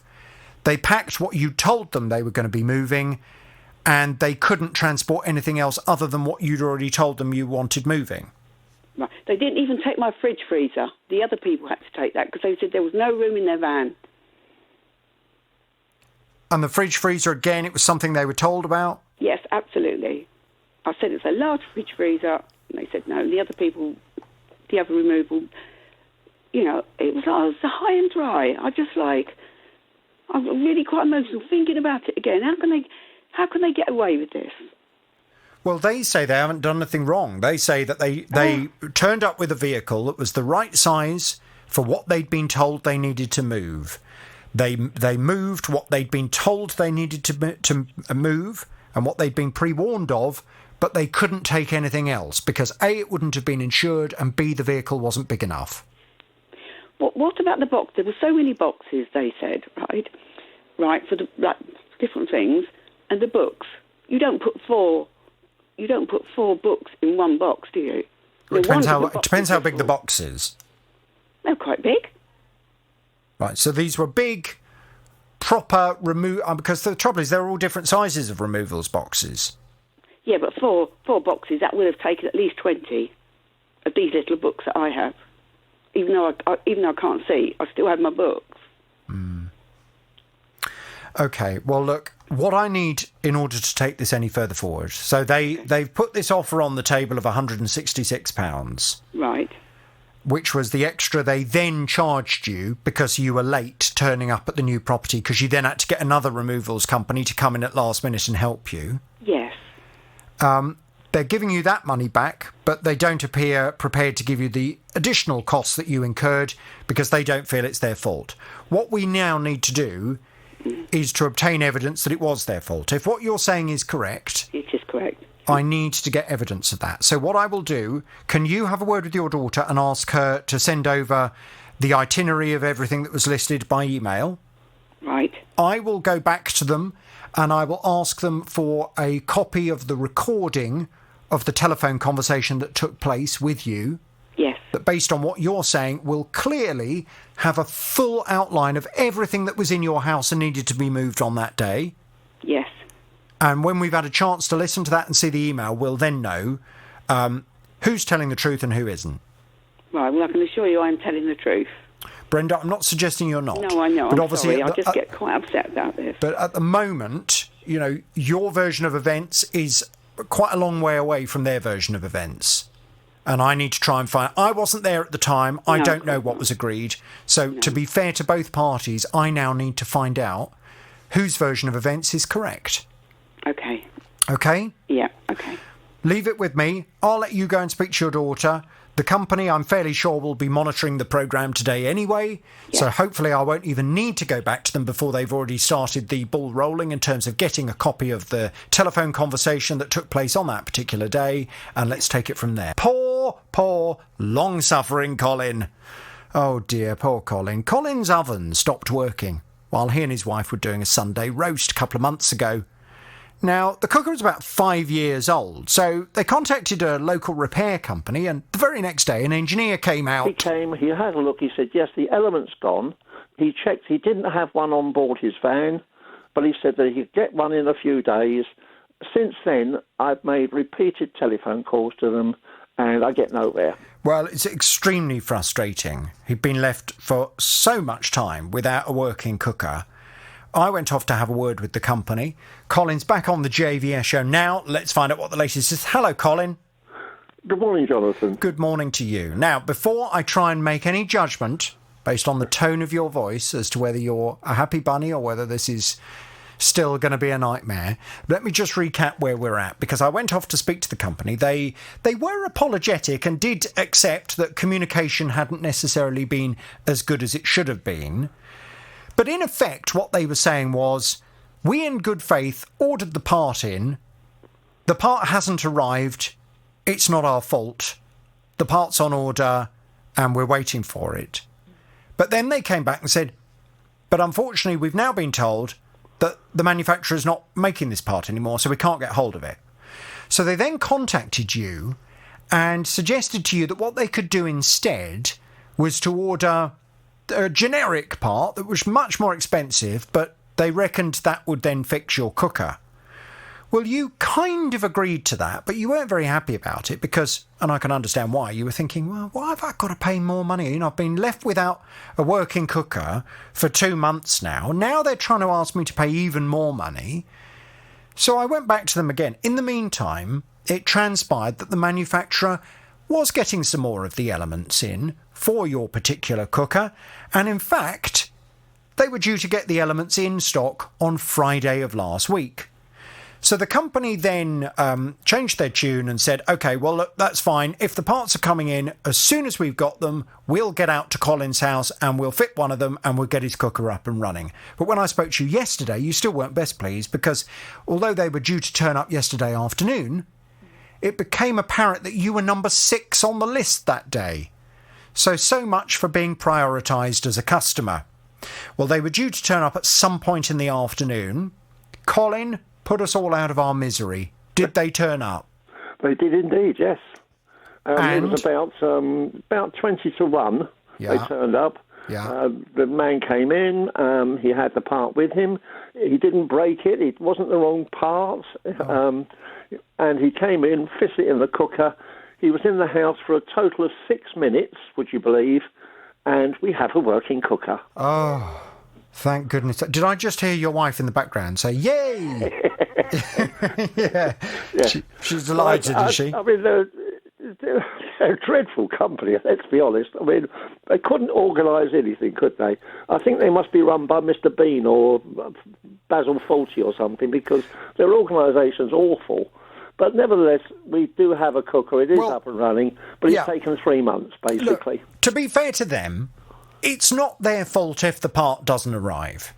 So if they, in good faith, have turned up at your property and you've got a cooker from a certain manufacturer, it needs a certain manufacturer's element, they can't get hold of that, that's not their fault. We all accept that. I think how they've let you down and why they've left you at the end of all of this saying, well, they're a dreadful company, is what they should have done is just communicated with you right from the beginning and called you up and said, look, we're really sorry. We don't want to waste any more of your time, but there's going to be a delay with this part and we're not confident that we're going to be able to get it in. So let's look at options to try and sort this out. You know, we can either do X, Y, or Z. They should have had that kind of conversation with you right from the beginning, as opposed to making you promises for 2 months that the part was going to arrive when it didn't arrive. That's, I think, what's left such a bad taste in your mouth. Well, yes, that's very true. I mean, if they can't get the part, that's one thing. But as I understand it, they could have got a part. some time ago. It was just that they wanted to use their particular supplier rather than going to the manufacturer. And if they'd have gone to the manufacturer in the first place, then this would have all been sorted out weeks ago. What do we do then? I mean, normally I would give them the horn, but I'm sensing you're in no mood to give them the horn at all. I think I'd rather do that to you and your staff. Well, we don't do that for ourselves, so we'll have to... I mean, if you don't want me to, we'll just leave it at that and we won't give them the horn.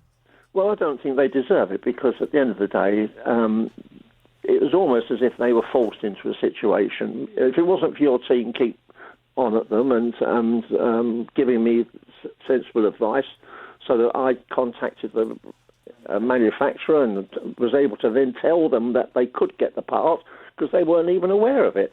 They haven't really provided a decent service at all. Okay.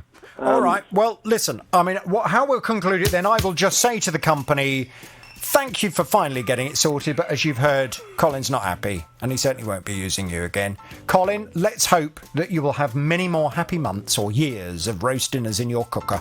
I really am looking forward to it, believe me. Quite lovely, and I'll see you... Thanks for all your help and all for what the team's done as well. It's a pleasure. I'll be round for a nice roast chicken about 2 o'clock on Sunday. All right, thanks very much indeed. Hannah's on the line. Hello, Hannah.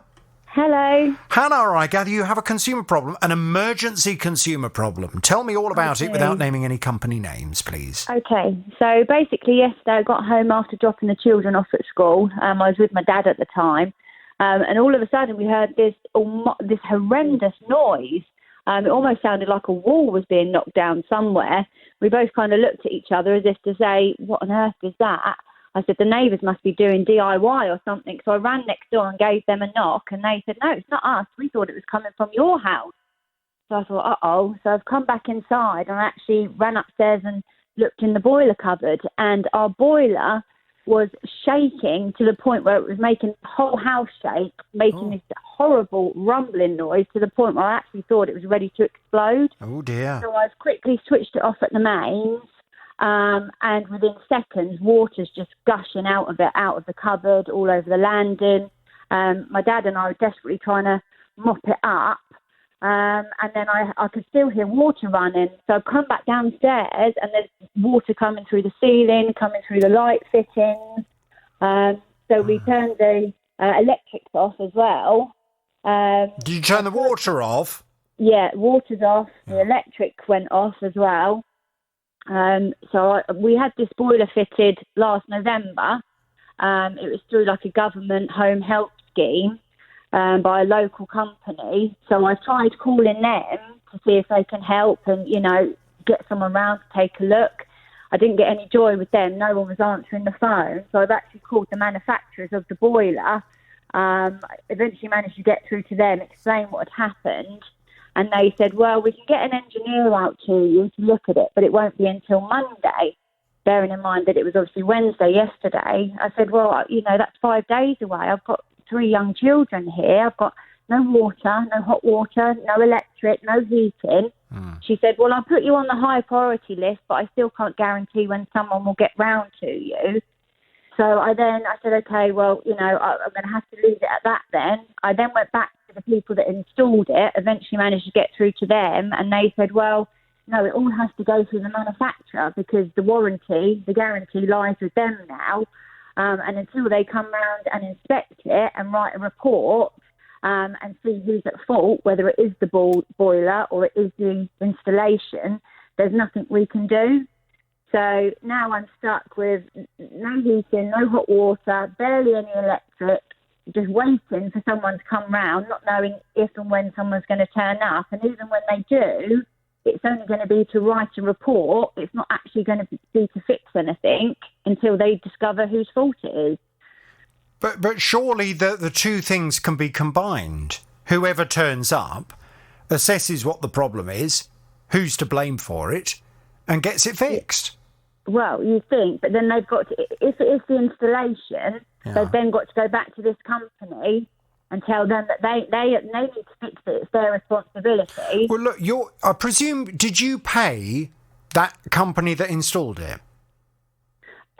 We paid. There was a slight fee that we had.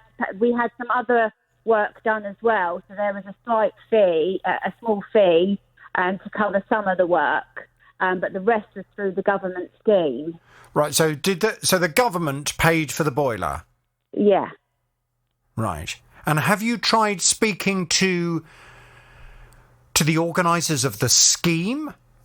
No, not as yet. I've just spoken to the manufacturers and to the people that fitted it. Well, I would have thought ultimately whoever is running the scheme, they would want to know about this, because ultimately it sounds as if the contract is between them and the company that fitted it in the first place. Yeah. So I think definitely what you need to do is to get a call into them now and to see what they can do and to make it very clear that you cannot be left like this. I mean, the only other alternative will be, and I think what I would be inclined to do is to go back to the company that did install it and say, look, this is unacceptable. I cannot be left without a working boiler, with no heating, no hot water until next Monday. I'm therefore going to organise for a qualified gas-safe engineer to come out to my property on an emergency basis to try and fix the problem. And if they find that the problem is caused by an installation, I'm going to come to you to cover the full cost of putting it right. Yeah. My only concern with that is it would invalidate the warranty that I have at the moment. Well, it shouldn't invalidate the warranty if it's a proper gas-safe engineer that is also someone that is fully within their rights to install and fit that particular make of boiler. Yeah. I mean, I don't want the name of the boiler on air, but is it a well-known boiler make? Yes, it is. Right. Yeah. Okay. Well, most gas-safe engineers will be fully within their rights to change things on behalf of the manufacturer, as long as they are qualified and they know what they're doing. So you should be all right. But I think this is absolutely ridiculous. The slight complication here is that it sounds as if your contract isn't actually with the company that installed it. It sounds as if your contract is with the government scheme that organised it, and their contract is with the installation company. Right, okay. Because I presume, did they choose the installation company? Yes, yeah, we didn't choose them. They just came round, they did a survey, and then they arranged a date to come and do the work. Right. Well, I think, look, I will obviously do all I can to help you as soon as we come off air. But I think in the meantime, what you need to do is to get straight onto the government scheme that organised it in the first place. Yeah. Make them aware of this. And I think what I would be inclined to do is just to stress how dangerous this could have been. Had you not been home at that time... Exactly. That boiler could have exploded. Yeah, it would have been a whole different story. You could have had a gas explosion. You could have had people, potentially your neighbours, being killed. You know, I think you need to make it very clear to the government scheme that this was a very serious incident and it was only good fortune that saved everyone from this being a lot worse. So therefore, you're very confident that they will be very concerned about this and will want to get someone out as soon as possible to find out how this happened. Yeah, definitely. Okay? Yeah. If you can do that, we'll speak to you as soon as I come off air. I don't know if there are... What area are you in, just out of interest, Hannah? I'm in Dunstable. In Dunstable, okay. Yeah. Right. Well, I wonder if any of our gas-safe engineers that live or work in and around the Dunstable area, if they're around the... Are you in today, Hannah? I am, yeah. Okay, well, I wonder if any of our gas-safe engineers wouldn't mind just having a look at it. I mean, at this stage, just to give us a view as to what's caused this problem, and then we know who to go after. That would be very helpful. Hannah, leave this with us. I'll pass you back to the team. We're going to have a word. Now, Mel is the manager of a sheltered housing scheme and came to me on behalf of one of her elderly residents who's 83. He wanted to go to Japan in April of last year. But when he found out that his entire holiday would have to be spent in quarantine because of the virus, well, he cancelled it and was told the only option available to him at that point was to accept a voucher. But that doesn't really work in his circumstances. We've been in contact with the airline quite a lot recently with the complaints department, and all we seem to seem getting is scripted replies from the complaint department explaining that we've entered into terms and conditions with the voucher, and once you've entered into these terms and conditions, you can't get a refund. I've also explained to them my resident's 83 years of age and his health has declined and he's not well enough to fly anywhere and won't ever will be again, unfortunately. So if he can't get this money refunded, and it's £600 plus, then he's simply going to lose it. And the only other option they've been able to give us is that somebody else can use the voucher and give him the money, which isn't an option either. So they're basically saying you've got to accept losing this amount of money because they won't refund it. Well, as I explained to Mel, the airline probably doesn't have to refund the money. Normally, most of the airlines, they have written into their terms and conditions that when you accept a voucher because of, in this case, coronavirus affecting your ability to fly, when you have accepted the voucher, you have then become tied to the terms and conditions associated with that. And the terms and conditions associated with acceptance of a voucher with most airlines means that you cannot then translate that into a refund at a later date. That's why so many holiday companies and airlines, last year in particular, were trying to get people to accept a voucher, when in fact many of those customers would have been entitled to their money back. But they wanted you to accept a voucher because they knew that the minute you'd accepted the voucher, it took the pressure off them to have to give you a refund. They could then use your money to continue their business. That said, I did promise Mel that I would contact this particular airline and explain the circumstances, and just to see if there was anything extra they could do, taking into account the rather exceptional circumstances here. For many of us, to accept a holiday voucher is not the end of the world, because as long as there is a reasonable amount of life left on that voucher, the chances are either at some point later this year or maybe next year, you'll be able to fly away somewhere. You'll be able to use that voucher for something else. But Mel was saying that her resident that she's fighting on behalf of, his health has deteriorated quite a lot in the last year, and he's no longer well enough to be getting on a plane and flying anywhere, and he doesn't have anybody else that he can transfer this voucher to who would be able to use it. So they were exceptional circumstances, and I contacted the airline and I got a very favourable response. Mel's back on the JVS show. Hello, Mel. Hello.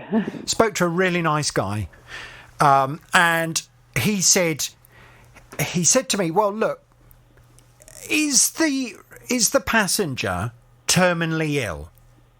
And I said, well, I don't think so. And he said, because with a terminal illness, we do have a policy in our terms and conditions where we would be able to consider those to be exceptional circumstances.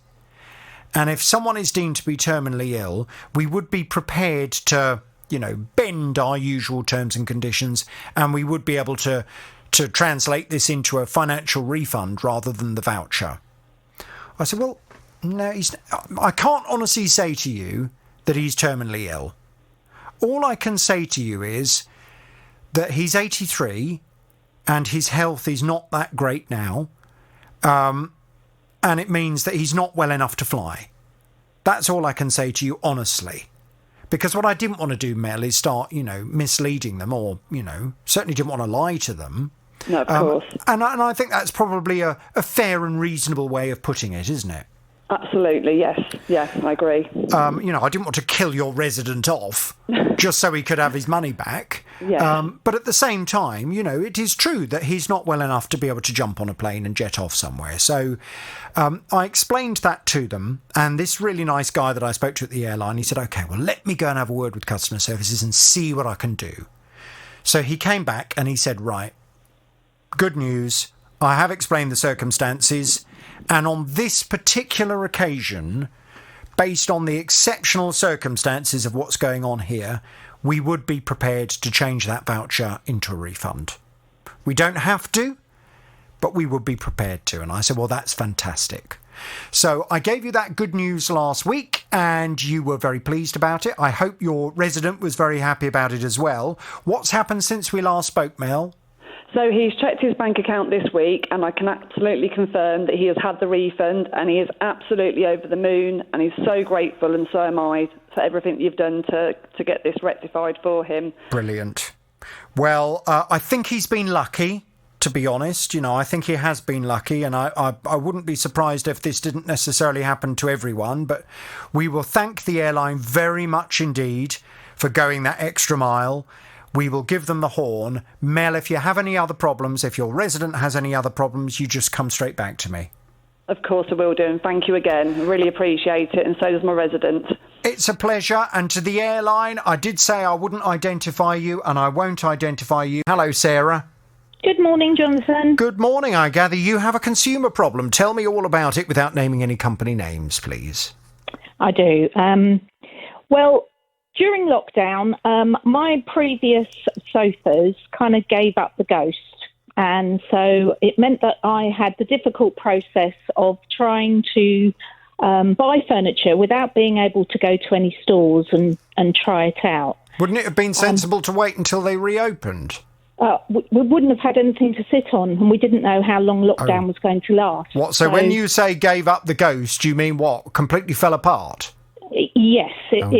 It was no longer... You just couldn't sit on it any longer. Oh, dear.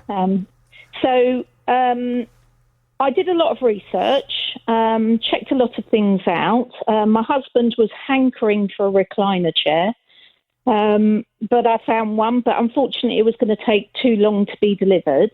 I think it was something like 20 weeks. So I looked around for a retailer that I trusted that also could deliver the furniture within a reasonable time frame.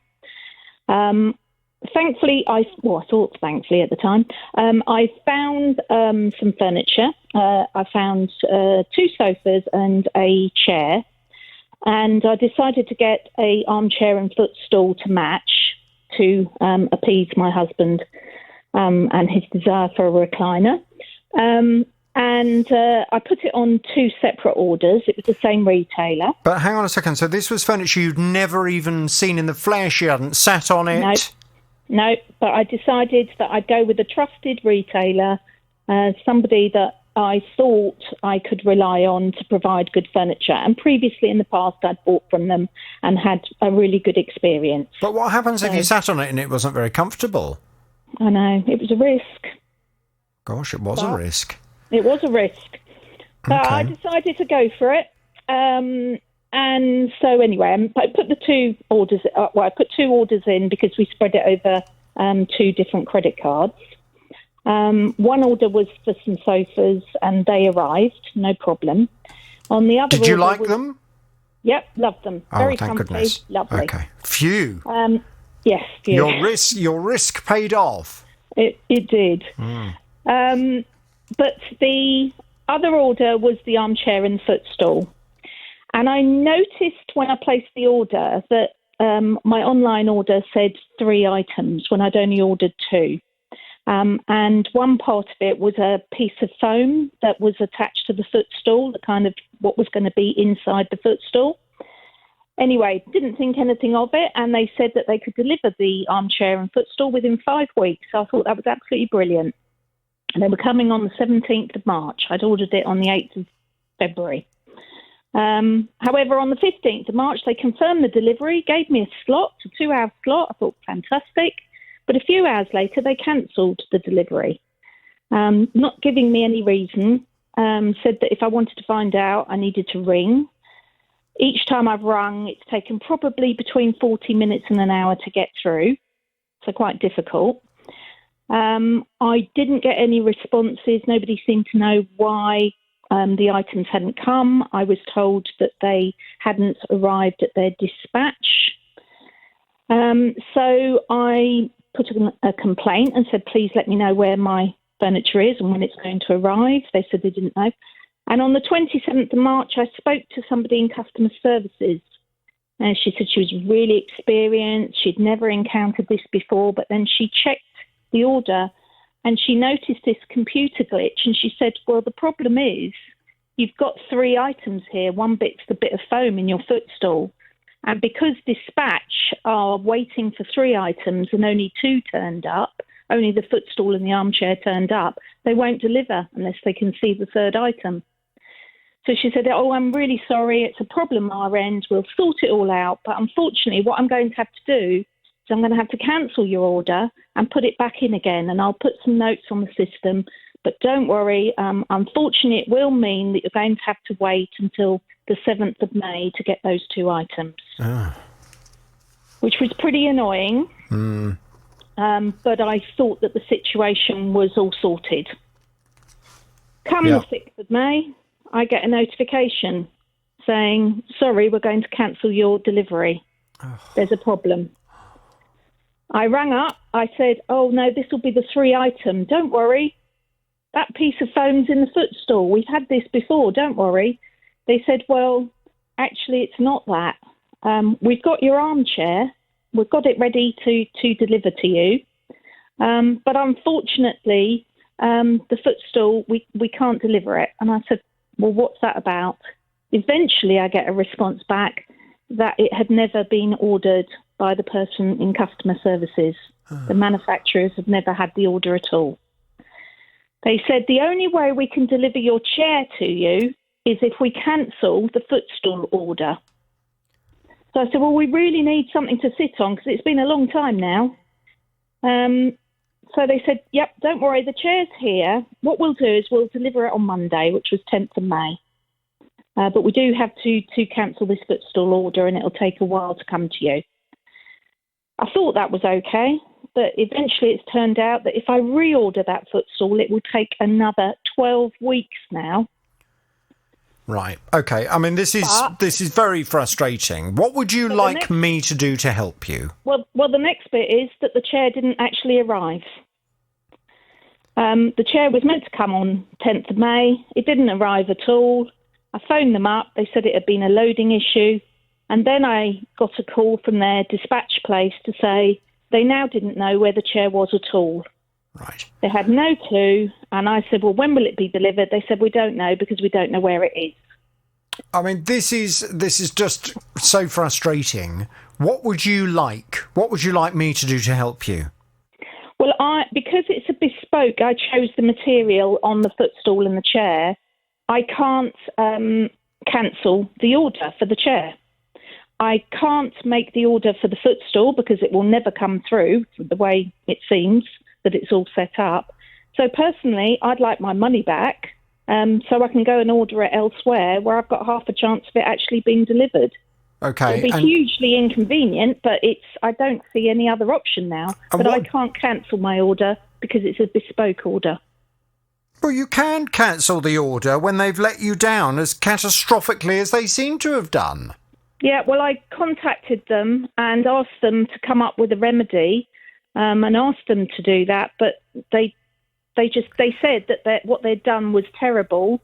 They accepted it was terrible. They offered me an e-voucher, but but they won't let me cancel the order yet. Oh, it's ridiculous. Now, look, I mean, if it were me, I would be looking at returning the whole lot. But are you happy with the 2 sofas to stay? Yeah, I'm happy with the 2 sofas. I either want the armchair and the footstool delivered immediately, which I don't think is going to happen now because they seem to have disappeared, or I just want to cancel it and go to another retailer. But then you'll have an armchair and a footstool that won't match the rest of your furniture. No, they were different. I was having what we might call an accent chair, Jonathan. Oh, get you. You don't care, do you? I see. So it really doesn't matter that it comes from that particular retailer. Look, you getting your money back is the least they can do. And all this business of, you can't cancel it because it was a bespoke order. OK, that's fine. If you were just kind of willy-nilly changing your mind on something after they've made it, then absolutely, you can't just muck them around. But hang on a second. They have broken the contract now on several occasions when they were supposed to deliver the furniture. It's not your fault that the contract has been broken so many times. So the least they can do now is to say, do you know what? We are so sorry. This has been the technical expression for this is a cock up. Yeah. We're so sorry. Have all your money back, and we're so sorry about it. That's what they should be doing. It's ridiculous. Yeah, exactly. Absolutely right. Well, look, I mean, you got me riled up about it now. Tara. And your poor hubby, it was his chair. Well, the thing was, it got to the point where my husband was betting me money that the chair was never going to arrive. Oh, no. So I've even lost out money on that score too. Oh, dear. Well, he's had his fun, hasn't he? So it's no chair. It's but a all bit of your fault. Oh dear. Right. Okay. Well, let's see what we can do. I'll pass you back to Sarah. We'll get some detail and get a call into them this afternoon for you. Okay. Lovely. Now, something happened in Hannah's house this week that has left her in the most dreadful situation. I got home after dropping the children off at school. I was with my dad at the time, and all of a sudden we heard this horrendous noise. It almost sounded like a wall was being knocked down somewhere. I actually ran upstairs and looked in the boiler cupboard, and our boiler was shaking to the point where it was making the whole house shake. I actually thought it was ready to explode. Switched it off at the mains, and within seconds, water's just gushing out of the cupboard, all over the landing. So I've come back downstairs, and there's water coming through the ceiling, coming through the light fittings. So we turned the waters off, the electric went off as well. We had this boiler fitted last November through like a government home help scheme by a local company. So I tried calling them to see if they can help. No one was answering the phone. So I've actually called the manufacturers of the boiler, and they said, well, we can get an engineer out to you to look at it, but it won't be until Monday. I said, well, that's 5 days away. I've got 3 young children here. I've got no water, no hot water, no electric, no heating. Well, it's absolutely ridiculous. And I have no idea. What I was particularly concerned about was the fact that the company that installed this boiler had, it would appear, based on what Hannah told me on the programme yesterday, completely passed the buck and said, no, you just need to get the manufacturer out. Well, if the manufacturer can't come out till next week, I mean, that's not really good enough anyway. But you would like to think that the company that installed it would be pretty horrified to hear this situation, and they'd want to race straight round there just to make sure it was nothing to do with their original installation. Well, that's exactly what I went to put to that company on Hannah's behalf. Now, Hannah's back on the JVS show. Hello, Hannah. Hello, Jonathan. Hello. Right. Now, I did contact that company yesterday afternoon for you. Thank you. And they've come back with this response. Now, at this stage, I'm not going to identify them. I know in the meantime, you've also spoken to the government department that organised for you to get this boiler installed in the first place. Yeah. And I gather they were actually quite helpful as well. Yeah. What the company that installed it have said, when Hannah called the office yesterday to advise us of the problem with her boiler, our customer service team advised her to contact the manufacturer. The boiler comes with a 5-year manufacturer's warranty, and therefore the manufacturer is responsible for repairing the internal defect. Well, I mean, I do have a bit of an issue with that, because how do we know it's an internal defect at the moment? Yeah. We don't actually know what's wrong with it because no one's looked at it. He goes on to say, my understanding is that Hannah has arranged a visit from the manufacturer at their earliest convenience. In parallel, the issue was logged on our complaint system, and our HSEQ manager, whatever that is, followed up with Hannah and has arranged to personally visit the property tomorrow morning, i.e. Friday morning. We feel we have dealt with this issue efficiently and effectively. Well, had they ever mentioned coming out to you Friday morning before I called them? No. Well, isn't that interesting? So have they been out this morning? They have, yeah. They came out at 9 o'clock this morning. And? 2 gentlemen. They've looked all over it. They've run several tests. They can't find a problem with it. They don't think there's anything wrong with the original installation. So they're quite happy from their end that everything's good and it's not a fault with them. They've managed to get it working again. So we do have hot water and heating at the moment. Okay, good. But yeah, they're at the moment not doing anything else. I have actually got the manufacturer coming out today as well at some point. Well, that's good, because I contacted the manufacturer as well yesterday afternoon just to say, I gather you can't get out till next week. Can you try and hurry up? When did they call you? They called me yesterday evening, maybe.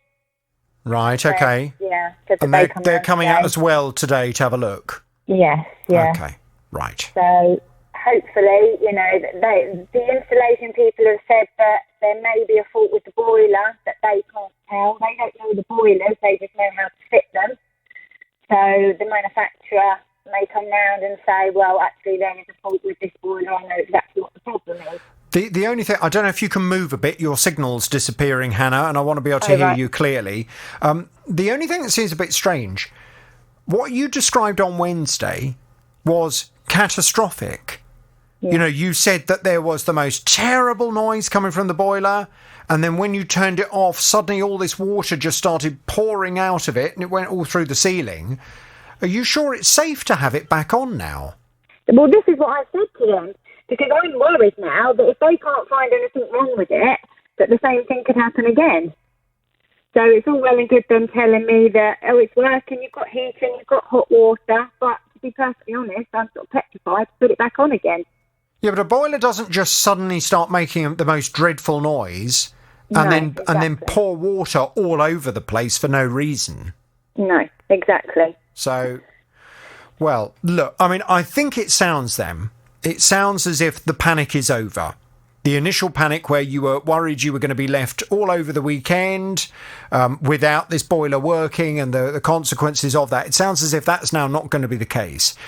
I'm pleased that the installation company have been out this morning as a matter of priority just to check to make sure that it had been installed properly and there wasn't any mistake made with the installation. The manufacturer, if they're going to come out today, I'm quite sure... You know, this manufacturer, they are a reputable manufacturer, so I'm quite sure they will check it all over thoroughly. And if there is a component in there that is a bit faulty, I'm sure they'll get that sorted for you. What I'd like to do, can I speak to you on Monday and we'll just find out how everything has gone today? Yeah, of course, that's fine. Okay, brilliant. All right, well, are you feeling happier? I am, yes, to an extent I am. You know, I'm very pleased that they came round quickly and you know, we do have hot water, we do have heating. I'm just waiting to see what the manufacturer says now. But okay. Hannah, we will speak to you hopefully on a better line on Monday, and fingers crossed they find out and reassure you that everything is sorted today and you've got nice working boiler with hot water and heating all over the weekend. Hannah, we'll speak to you on Monday. I gather you have a consumer problem. Tell me all about it without naming any company names, please. Right. On the 24th of March, I sent away for 2 pairs of glasses that magnify. So if you want to read small print in the newspaper, etc. They have never arrived, and I've phoned the company up 3 times to inquire about these glasses, and they keep on giving me the same excuses every time I phone up. They say, well, they have been dispatched. Is there anybody at home to take parcels in? Will you phone back in 2 days' time? And we've got to check with the people who deliver our goods, etc. And that's the nuts of the problem, actually. Right, okay. So how much have you paid this company for the 2 pairs of glasses? They're £34.98. Okay. And have you considered saying to the company, look, forget it, you haven't delivered them, I've had enough, I want my money back, I'll go and get them from somewhere else instead? Well, the last time I spoke to them, they said, well, you could have your money back if you like, but that's as far as it got. I've had no further communications from them. What would you like, Raymond? Well, preferably, I would like the glasses, actually. Okay, right. So ideally, get the glasses, but if I get the slightest whiff that this company is not going to be able to provide you with them, shall I just say, right, okay, forget it, give him his money back? That would be good, yes, but actually, this company has got the glasses in stock because they go under about 4 different names, and they're all at the same address. Sure. And, okay, so I'm sensing you really want the glasses. I would prefer prefer them, actually, Okay. yes. But do you trust me that if I get the slightest whiff that this company is going to continue to muck you around and not provide you with them, do you trust me to call it a day with them and say, forget it, give him his money back? Yeah, that would be fine, yeah. Okay, all right. I mean, obviously, I completely get your ideal is to have the glasses. Yes. But I just don't want you to be mucked around anymore. Right, Tara, can I pass Raymond back? Can we get some detail and go and have a word, please? Absolutely. Because this is just crazy, absolutely crazy. How are you reading in the meantime, Raymond? Well, I have my own prescription glasses, but it's getting a job to, read certain things, small print. So ideally, these glasses would allow me to read small print and etc. Okay. All right. Listen, Raymond, I will see what I can do for you. I'll pass you back to the team. We'll get some detail and I'll go and have a word with them this afternoon for you. Vanessa came to me. She was telling me she was having lots of work done in her garden. New decking, new patio and some play bark for her son's play area. The play bark was delivered in December, mid-December. And I hadn't really been out in the garden until the end of February.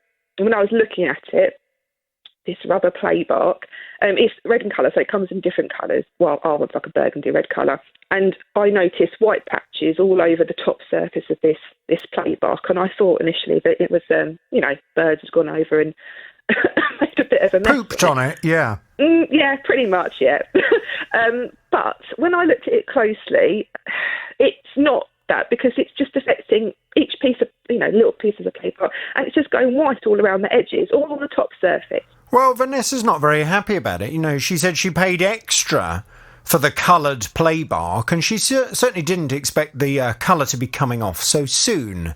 Well, I went off to have a word with the company on her behalf, and it's been a very interesting response from them. Vanessa's back on the JVS show. Hello, Vanessa.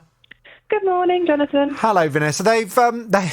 Well, to be honest, they've been quite clever, haven't they, in terms of the way that they have responded. They initially came back and they said, look, we're very sorry about it. We have, as they put it, we have kindly explained to Vanessa that she placed the order with us on the 27th of November 2020, and our returns policy, if not satisfied, is to return the product back to us within 14 days. That was extended to 30 days because of COVID. In this instance, we are more than happy to make an exception to investigate the issue with the product and to issue the customer with a refund, which sounded great, didn't it? At that point, we were thinking, oh, great, lovely. Job done, argument won. But then they went on to say, we do require the product to be sent back to us in its original packaging to investigate the issue further. Please note that the material is a recycled rubber aggregate made from recycled car tyres. The product is coloured in batches, and having traced the batch report for this particular consignment, there appear to be no issues noted and no further instances of complaints from other customers. Lastly, we had already issued the customer with a £50 refund on this order on the 7th of December due to a slight delivery delay, again due to COVID. If the customer is able to repackage the product onto a pallet and return it to us, we'll issue a refund upon investigation. Well, the reason why that wasn't really going to be a satisfactory solution, Vanessa, is that you've already got the play bark all over the garden. Now, what do they expect you to do? Go around with a shovel and shovel the whole lot back up into bags that you no longer have, because obviously once you spread all of this, you got rid of the bags. And then once you've done all of that, let's assume that you were able to do all that, you then got to get pallets and you've got to get the whole thing sent back to this company. I mean, it was never going to happen, was it? So I went back to them and said, look, I'm afraid that solution is never going to be possible because the play bark is all over the garden. She can't suddenly put it back in the original packaging because that's long gone. And it wasn't until months down the line that the white started to appear from this coloured play bark. So this really isn't going to work. Well, they came back again and said, I agree it would be good to receive a sample of the product back to assess the issue at hand. This is because what I said to them was, how would they feel about you sending back some of the play bark in an envelope so they can see what the problem is, rather than you having to pack the whole thing back up and sending it all back. They then went on to say, however, please note, for us to issue a full refund, as Vanessa appears to be dissatisfied with the product, we would need to receive it back in total. So they then went on to say, if we can propose the following. Vanessa has paid a total of £469.99 for 2 bulk bags. We sell an uncoloured product for £159 per bag. This would total £319.98 for 2 bags. That would be a total difference of £150 and 1 penny. We would be happy to refund Vanessa a total of £100, and she can then retain the product in her garden. So, I mean, it wasn't ideal, but you agreed that that was probably the best option. What's happened since we last spoke, Vanessa? Yeah, so I did send off some of the play bark. I put it in the post. I didn't get any response from that, but I did email them day before. I received a reply yesterday. So they're happy to give the refund. I've said I'll accept that. That's fine. I haven't said anything about the product, but I'm pretty sure it's the white fibres that haven't been dyed, and I don't know whether that's normal or not, but, whatever. Can't do anything about that now. What they have said is that they won't refund me personally because it was the gardener that made the purchase on our behalf. So the money would have to go back to the gardener. That's annoying. I did email them and ask them if they would be able to make the payment to you directly. I mean, the slight problem is they don't have to. No. Theoretically, their client, their customer, the customer they have a contract with, is your gardener. It's not you. Yeah. So they don't have to make a payment to you. So I emailed them anyway, just to say, look, here are the circumstances. Is there any chance you could make a payment to Vanessa directly rather than the gardener? They've conveniently not addressed that particular point. So it doesn't surprise me that they have said, no, we want to pay the gardener directly. And that, I mean, to be honest, that's no problem as long as the gardener then pays you. Yeah. So I have emailed the gardener this morning and also sent him a message. And hopefully, I've kind of told the gardener that, because basically the company are going to let us know when the payment's been made. I've asked them for proof of that, so they will show me proof of that the payment's been made. So I know when it's been made to the gardener, and then I'll have to chase the gardener for that money and ask him to send it back. And I've given him like a 3-day window from when I know that it's being received to his account, so that he can then pass it to us, because it's not his money, it's ours. It was for play bark we'd already paid him for. So, well, look, I mean, if you have any problems there, I'm more than happy to go and talk to the gardener for you. But I think at this particular point in time, we will just assume that he'll do the right thing and will pass that refund back to you. Yeah. If he doesn't, that will be unacceptable, and I will have a duty of care to go and speak to him and to address that with him. But let's assume that he's going to do the right thing and pay you. Yeah, I hope so too. Oh, my word. What a faff. What a complete and utter faff. Well, look, can you please keep me in the loop and let me know what happens? I'm pleased that they've agreed to make the payment to you. Do you reckon that will come through next week? I mean, I'd hope so. Yeah, I mean, I'd hope so. I can't imagine that it's going to take them too long to do the refund to the gardener. So, yeah, I would hope so. Okay. And as soon as I know, I'll let the radio know. Great. Okay, lovely. Well, fingers crossed we will talk next week and you'll be a happy bunny. Well, happier anyway, because you'll have £100 back in your account. And hopefully that play bark will not discolour any further than it already has done. So you'll be able to make the most of it and enjoy it. And, well, I mean, the most important thing is that it prevents your son injuring himself if he falls over. That's the whole point of it, isn't it, really? The aesthetics is a sideline to it. Yeah, absolutely. It's annoying, but, it's okay. I'll accept it. Great. So, yeah. OK, Vanessa, I'll hope to speak to you next week. Now, Brenda has lived in her council house for the last 47 years. On March the 9th, she reported a leak in the ceiling of her spare bedroom. The situation has become even worse courtesy of the recent rain. The rain absolutely poured through. Oh, no. And the bedroom was like a swimming pool. All they did last night when I called them out was leave me a big bucket, and it was pouring through. I was in tears. I didn't know what to do.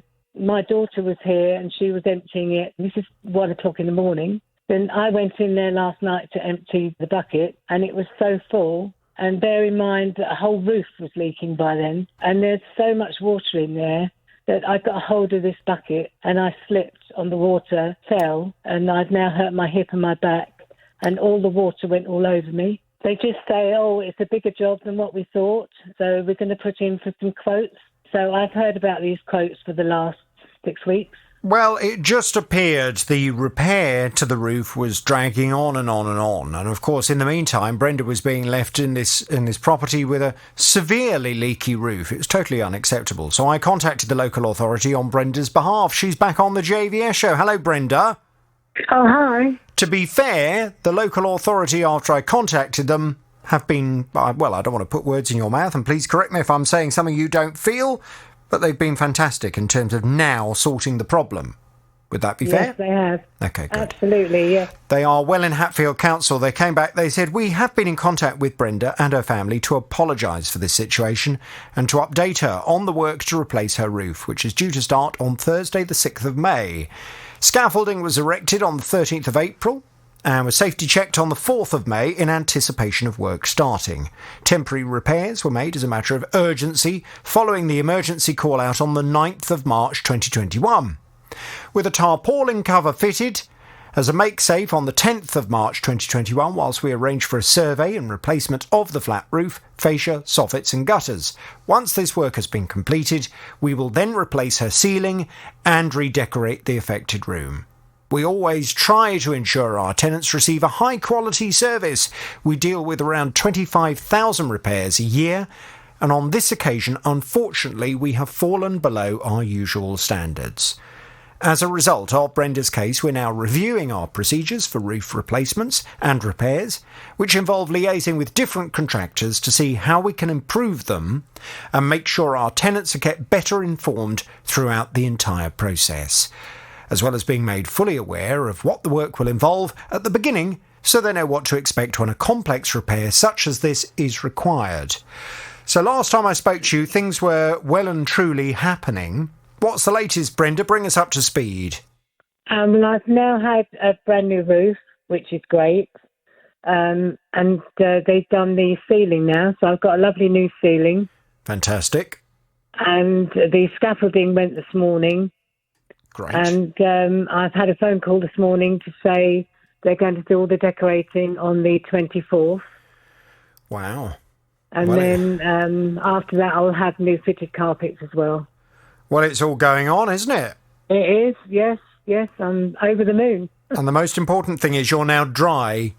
And even though we are, I don't know if you've looked at the forecast for the next week. Oh, yes, my God. Rain. Oh, rain. It's so depressing. Honestly, I can't bear this weather. But the good news is none of it will be coming through your ceiling. It can rain, whatever it does. It doesn't matter now. It won't be coming into your house. Well, listen, again, I will give Welwyn Hatfield Council just a tiny bit more of the honk. Can you please keep me posted? Let me know as soon as the decorating and the carpets have been done and we will conclude the case. Hi, Jonathan. Thanks for your time. Hello, Peter. I gather you have a consumer problem. Tell me all about it without naming any company names, please. No problem. Just before Christmas, probably sort of late October, beginning of November, my son and my daughter-in-law were good. You know, they received a property from a housing association because they've got a little 2-year-old child, and they accepted the property, moved in just before Christmas. We managed to do some decorating before total lockdown and stuff again.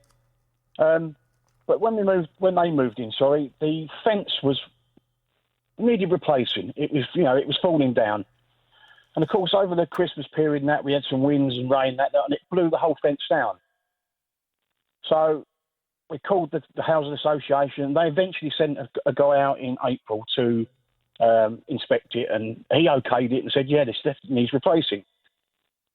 Now we've had a letter or an email from the housing association saying it's not their responsibility and we've got to pay for it. Well, I thought, being a tenant, they would have to maintain it. Well, it depends. It depends on on what is outlined in the maintenance contract as part of the tenancy. Have you checked that? Well, when I spoke to him the other day, the lady was quite rude to me, just saying, check your terms and conditions. That's all she would say. But I did say to her, but when they moved in, the fence was already in disrepair. Why should they be expected to buy a new fence when it was already in disrepair? Right. And she was just completely rude to me the whole time. You know, it's... Have you checked the tenancy? I'm going to, this afternoon when I go round to see them. But, I mean, surely we shouldn't have to replace and repair what was already damaged and already broken. Well, it depends because, back in the olden days, and some people are still on these kind of tenancy contracts with normally with the council. Yeah, and I've just been through that as well. Okay, so are you a council tenant yourself? Yeah, and they resolved it, no problem at all. Okay, so you're used to the maintenance agreement that has been provided historically by councils for its tenants, which is that councils they'll take responsibility for much of the maintenance. Yeah, However, I understand. I do know that with some of the more modern contracts that people are being offered as social housing, it is made clear that there are elements of the maintenance that are the responsibility of the tenant. And the housing association is only responsible for so much. So it really depends. I think the argument that you're making in terms of the fence was not in a very good state of repair when they first moved in, I think that's quite helpful. But did they raise that at the time with the housing association? Did they say, yes, we'll... Yeah, but have they got a record of saying, yes, we will take this property, however, we would like the fence to be done because it doesn't, it looks like it's falling down? I'll have to talk to my daughter-in-law, but the guy that came out to survey it said that was no problem. It was obviously at fault in the first place, and it needed replacing, which is what my argument is when they moved in, it was in a bad condition. Right. The left-hand side blew down, and me and my son managed to repair that, because the screws weren't man enough to hold the fence up. So it was just a case of putting the screws in it. But this side, all the posts have gone. And my worst concern is that he actually backs onto a train track. And I've got a little two-year-old granddaughter, and I'd hate for her to fall down the bank and end up, against a metal fence near a train track. Oh, gosh. It's also a health and safety issue as well, So on the other side of that fence is the bank leading down to the railway line? Exactly, yeah. Okay, all right. Well, I think that is certainly worth mentioning. What I'm going to do, Peter, I'm not going to make you any guarantees, but I will pass you back to Tara. Tara, can we just get some detail? And let's see if this housing association can do more than they appear to be offering to do at the moment. How many fence panels are we talking about, Peter? 5 or 6 and 2 posts, mate. A minimum, that is. Right. Okay. So it's quite a lot of fencing work. Yeah, but the fencing they put up is not really expensive type of fencing anyway. Right. And also the next door neighbour, she's a bit undesirable. I won't say anything nasty or detrimental to her, but she has a friend round with a dirty great husky dog, and it bounds straight into their garden. And if my little girl's out there, it bulges all over the place. Right. And they've got no control over it at all. So there's no privacy. Okay. All right. Well, one's got burnt bonfire marks all over the garden and all. That sounds lovely. It's not ideal. Yeah. Okay. It's a lovely little house. Yeah. If it wasn't for the neighbours. Exactly. There's always someone who ruins, isn't there? Unfortunately, that is very often the way. Right. Well, look. Let's see what we can do. I will go and have a word with the housing association. I will appreciate that. Thank you, Jonathan. And let's find out what they are obliged to do as per the tenancy. Yeah, but that's my main argument. That is, it was not of a good condition as when they moved into the property. Yeah. Okay. Within a month, it was all blown down. Fine. Okay. Leave it with me. I'll go make some inquiries and I'll talk to you soon. Now, Madhu has been paying for electrical appliance cover for items in his kitchen for the last 10 years. It's cost £8.75 a month.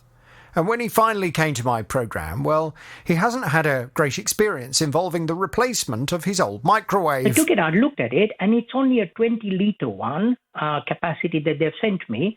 And I looked at my original one, and that's a 30-litre capacity. I called them first thing Monday morning, and I said, you sent me this thing, but it's the wrong one, because this is not a like-for-like replacement. And the person on the phone said to me, no, we can't do anything about it. I'm sorry. And I said, no, because I've been paying for all this time. I'm sure that I should expect a like-for-like replacement. You can't just send me a smaller one and say, this is what it is. Anyway, I said, look, I need to speak to a supervisor because this is just not on. And they said, okay, I'm going to raise a complaint about this and somebody will be back in touch with you. That was about 4 or 5 weeks ago, and I haven't heard anything. Well, I've been off to have a word with this insurance company on Madhu's behalf to find out why this is all going on. Madhu's back on the JVS show. Hello, Madhu. Hello, JVS. Hello. Oh, did I just hear a bird of some kind? Have you got a cockatiel? No. It's just my mobile phone message. Sorry. I thought you got a battery I have one car. at home. I've got an African grey parrot at home, but it's obviously not at work where I am at the moment. Oh, I see. Well, there we go. Now, look, as you know, I went off to have a word with the insurance company. They are Domestic and General. And they came back, they said, we apologise for the inconvenience experienced by one of our customers. Unfortunately, we had an incorrect model number for the customer's appliance, which caused the issue. We've now amended this detail on our system, and we've informed the customer that we will replace their microwave with the correct one. We're currently working directly with the customer to resolve this issue as quickly as possible. Which sounded great. Now, that was just over a week ago we received that response. What's happened since then, Madhu? Have things been sorted?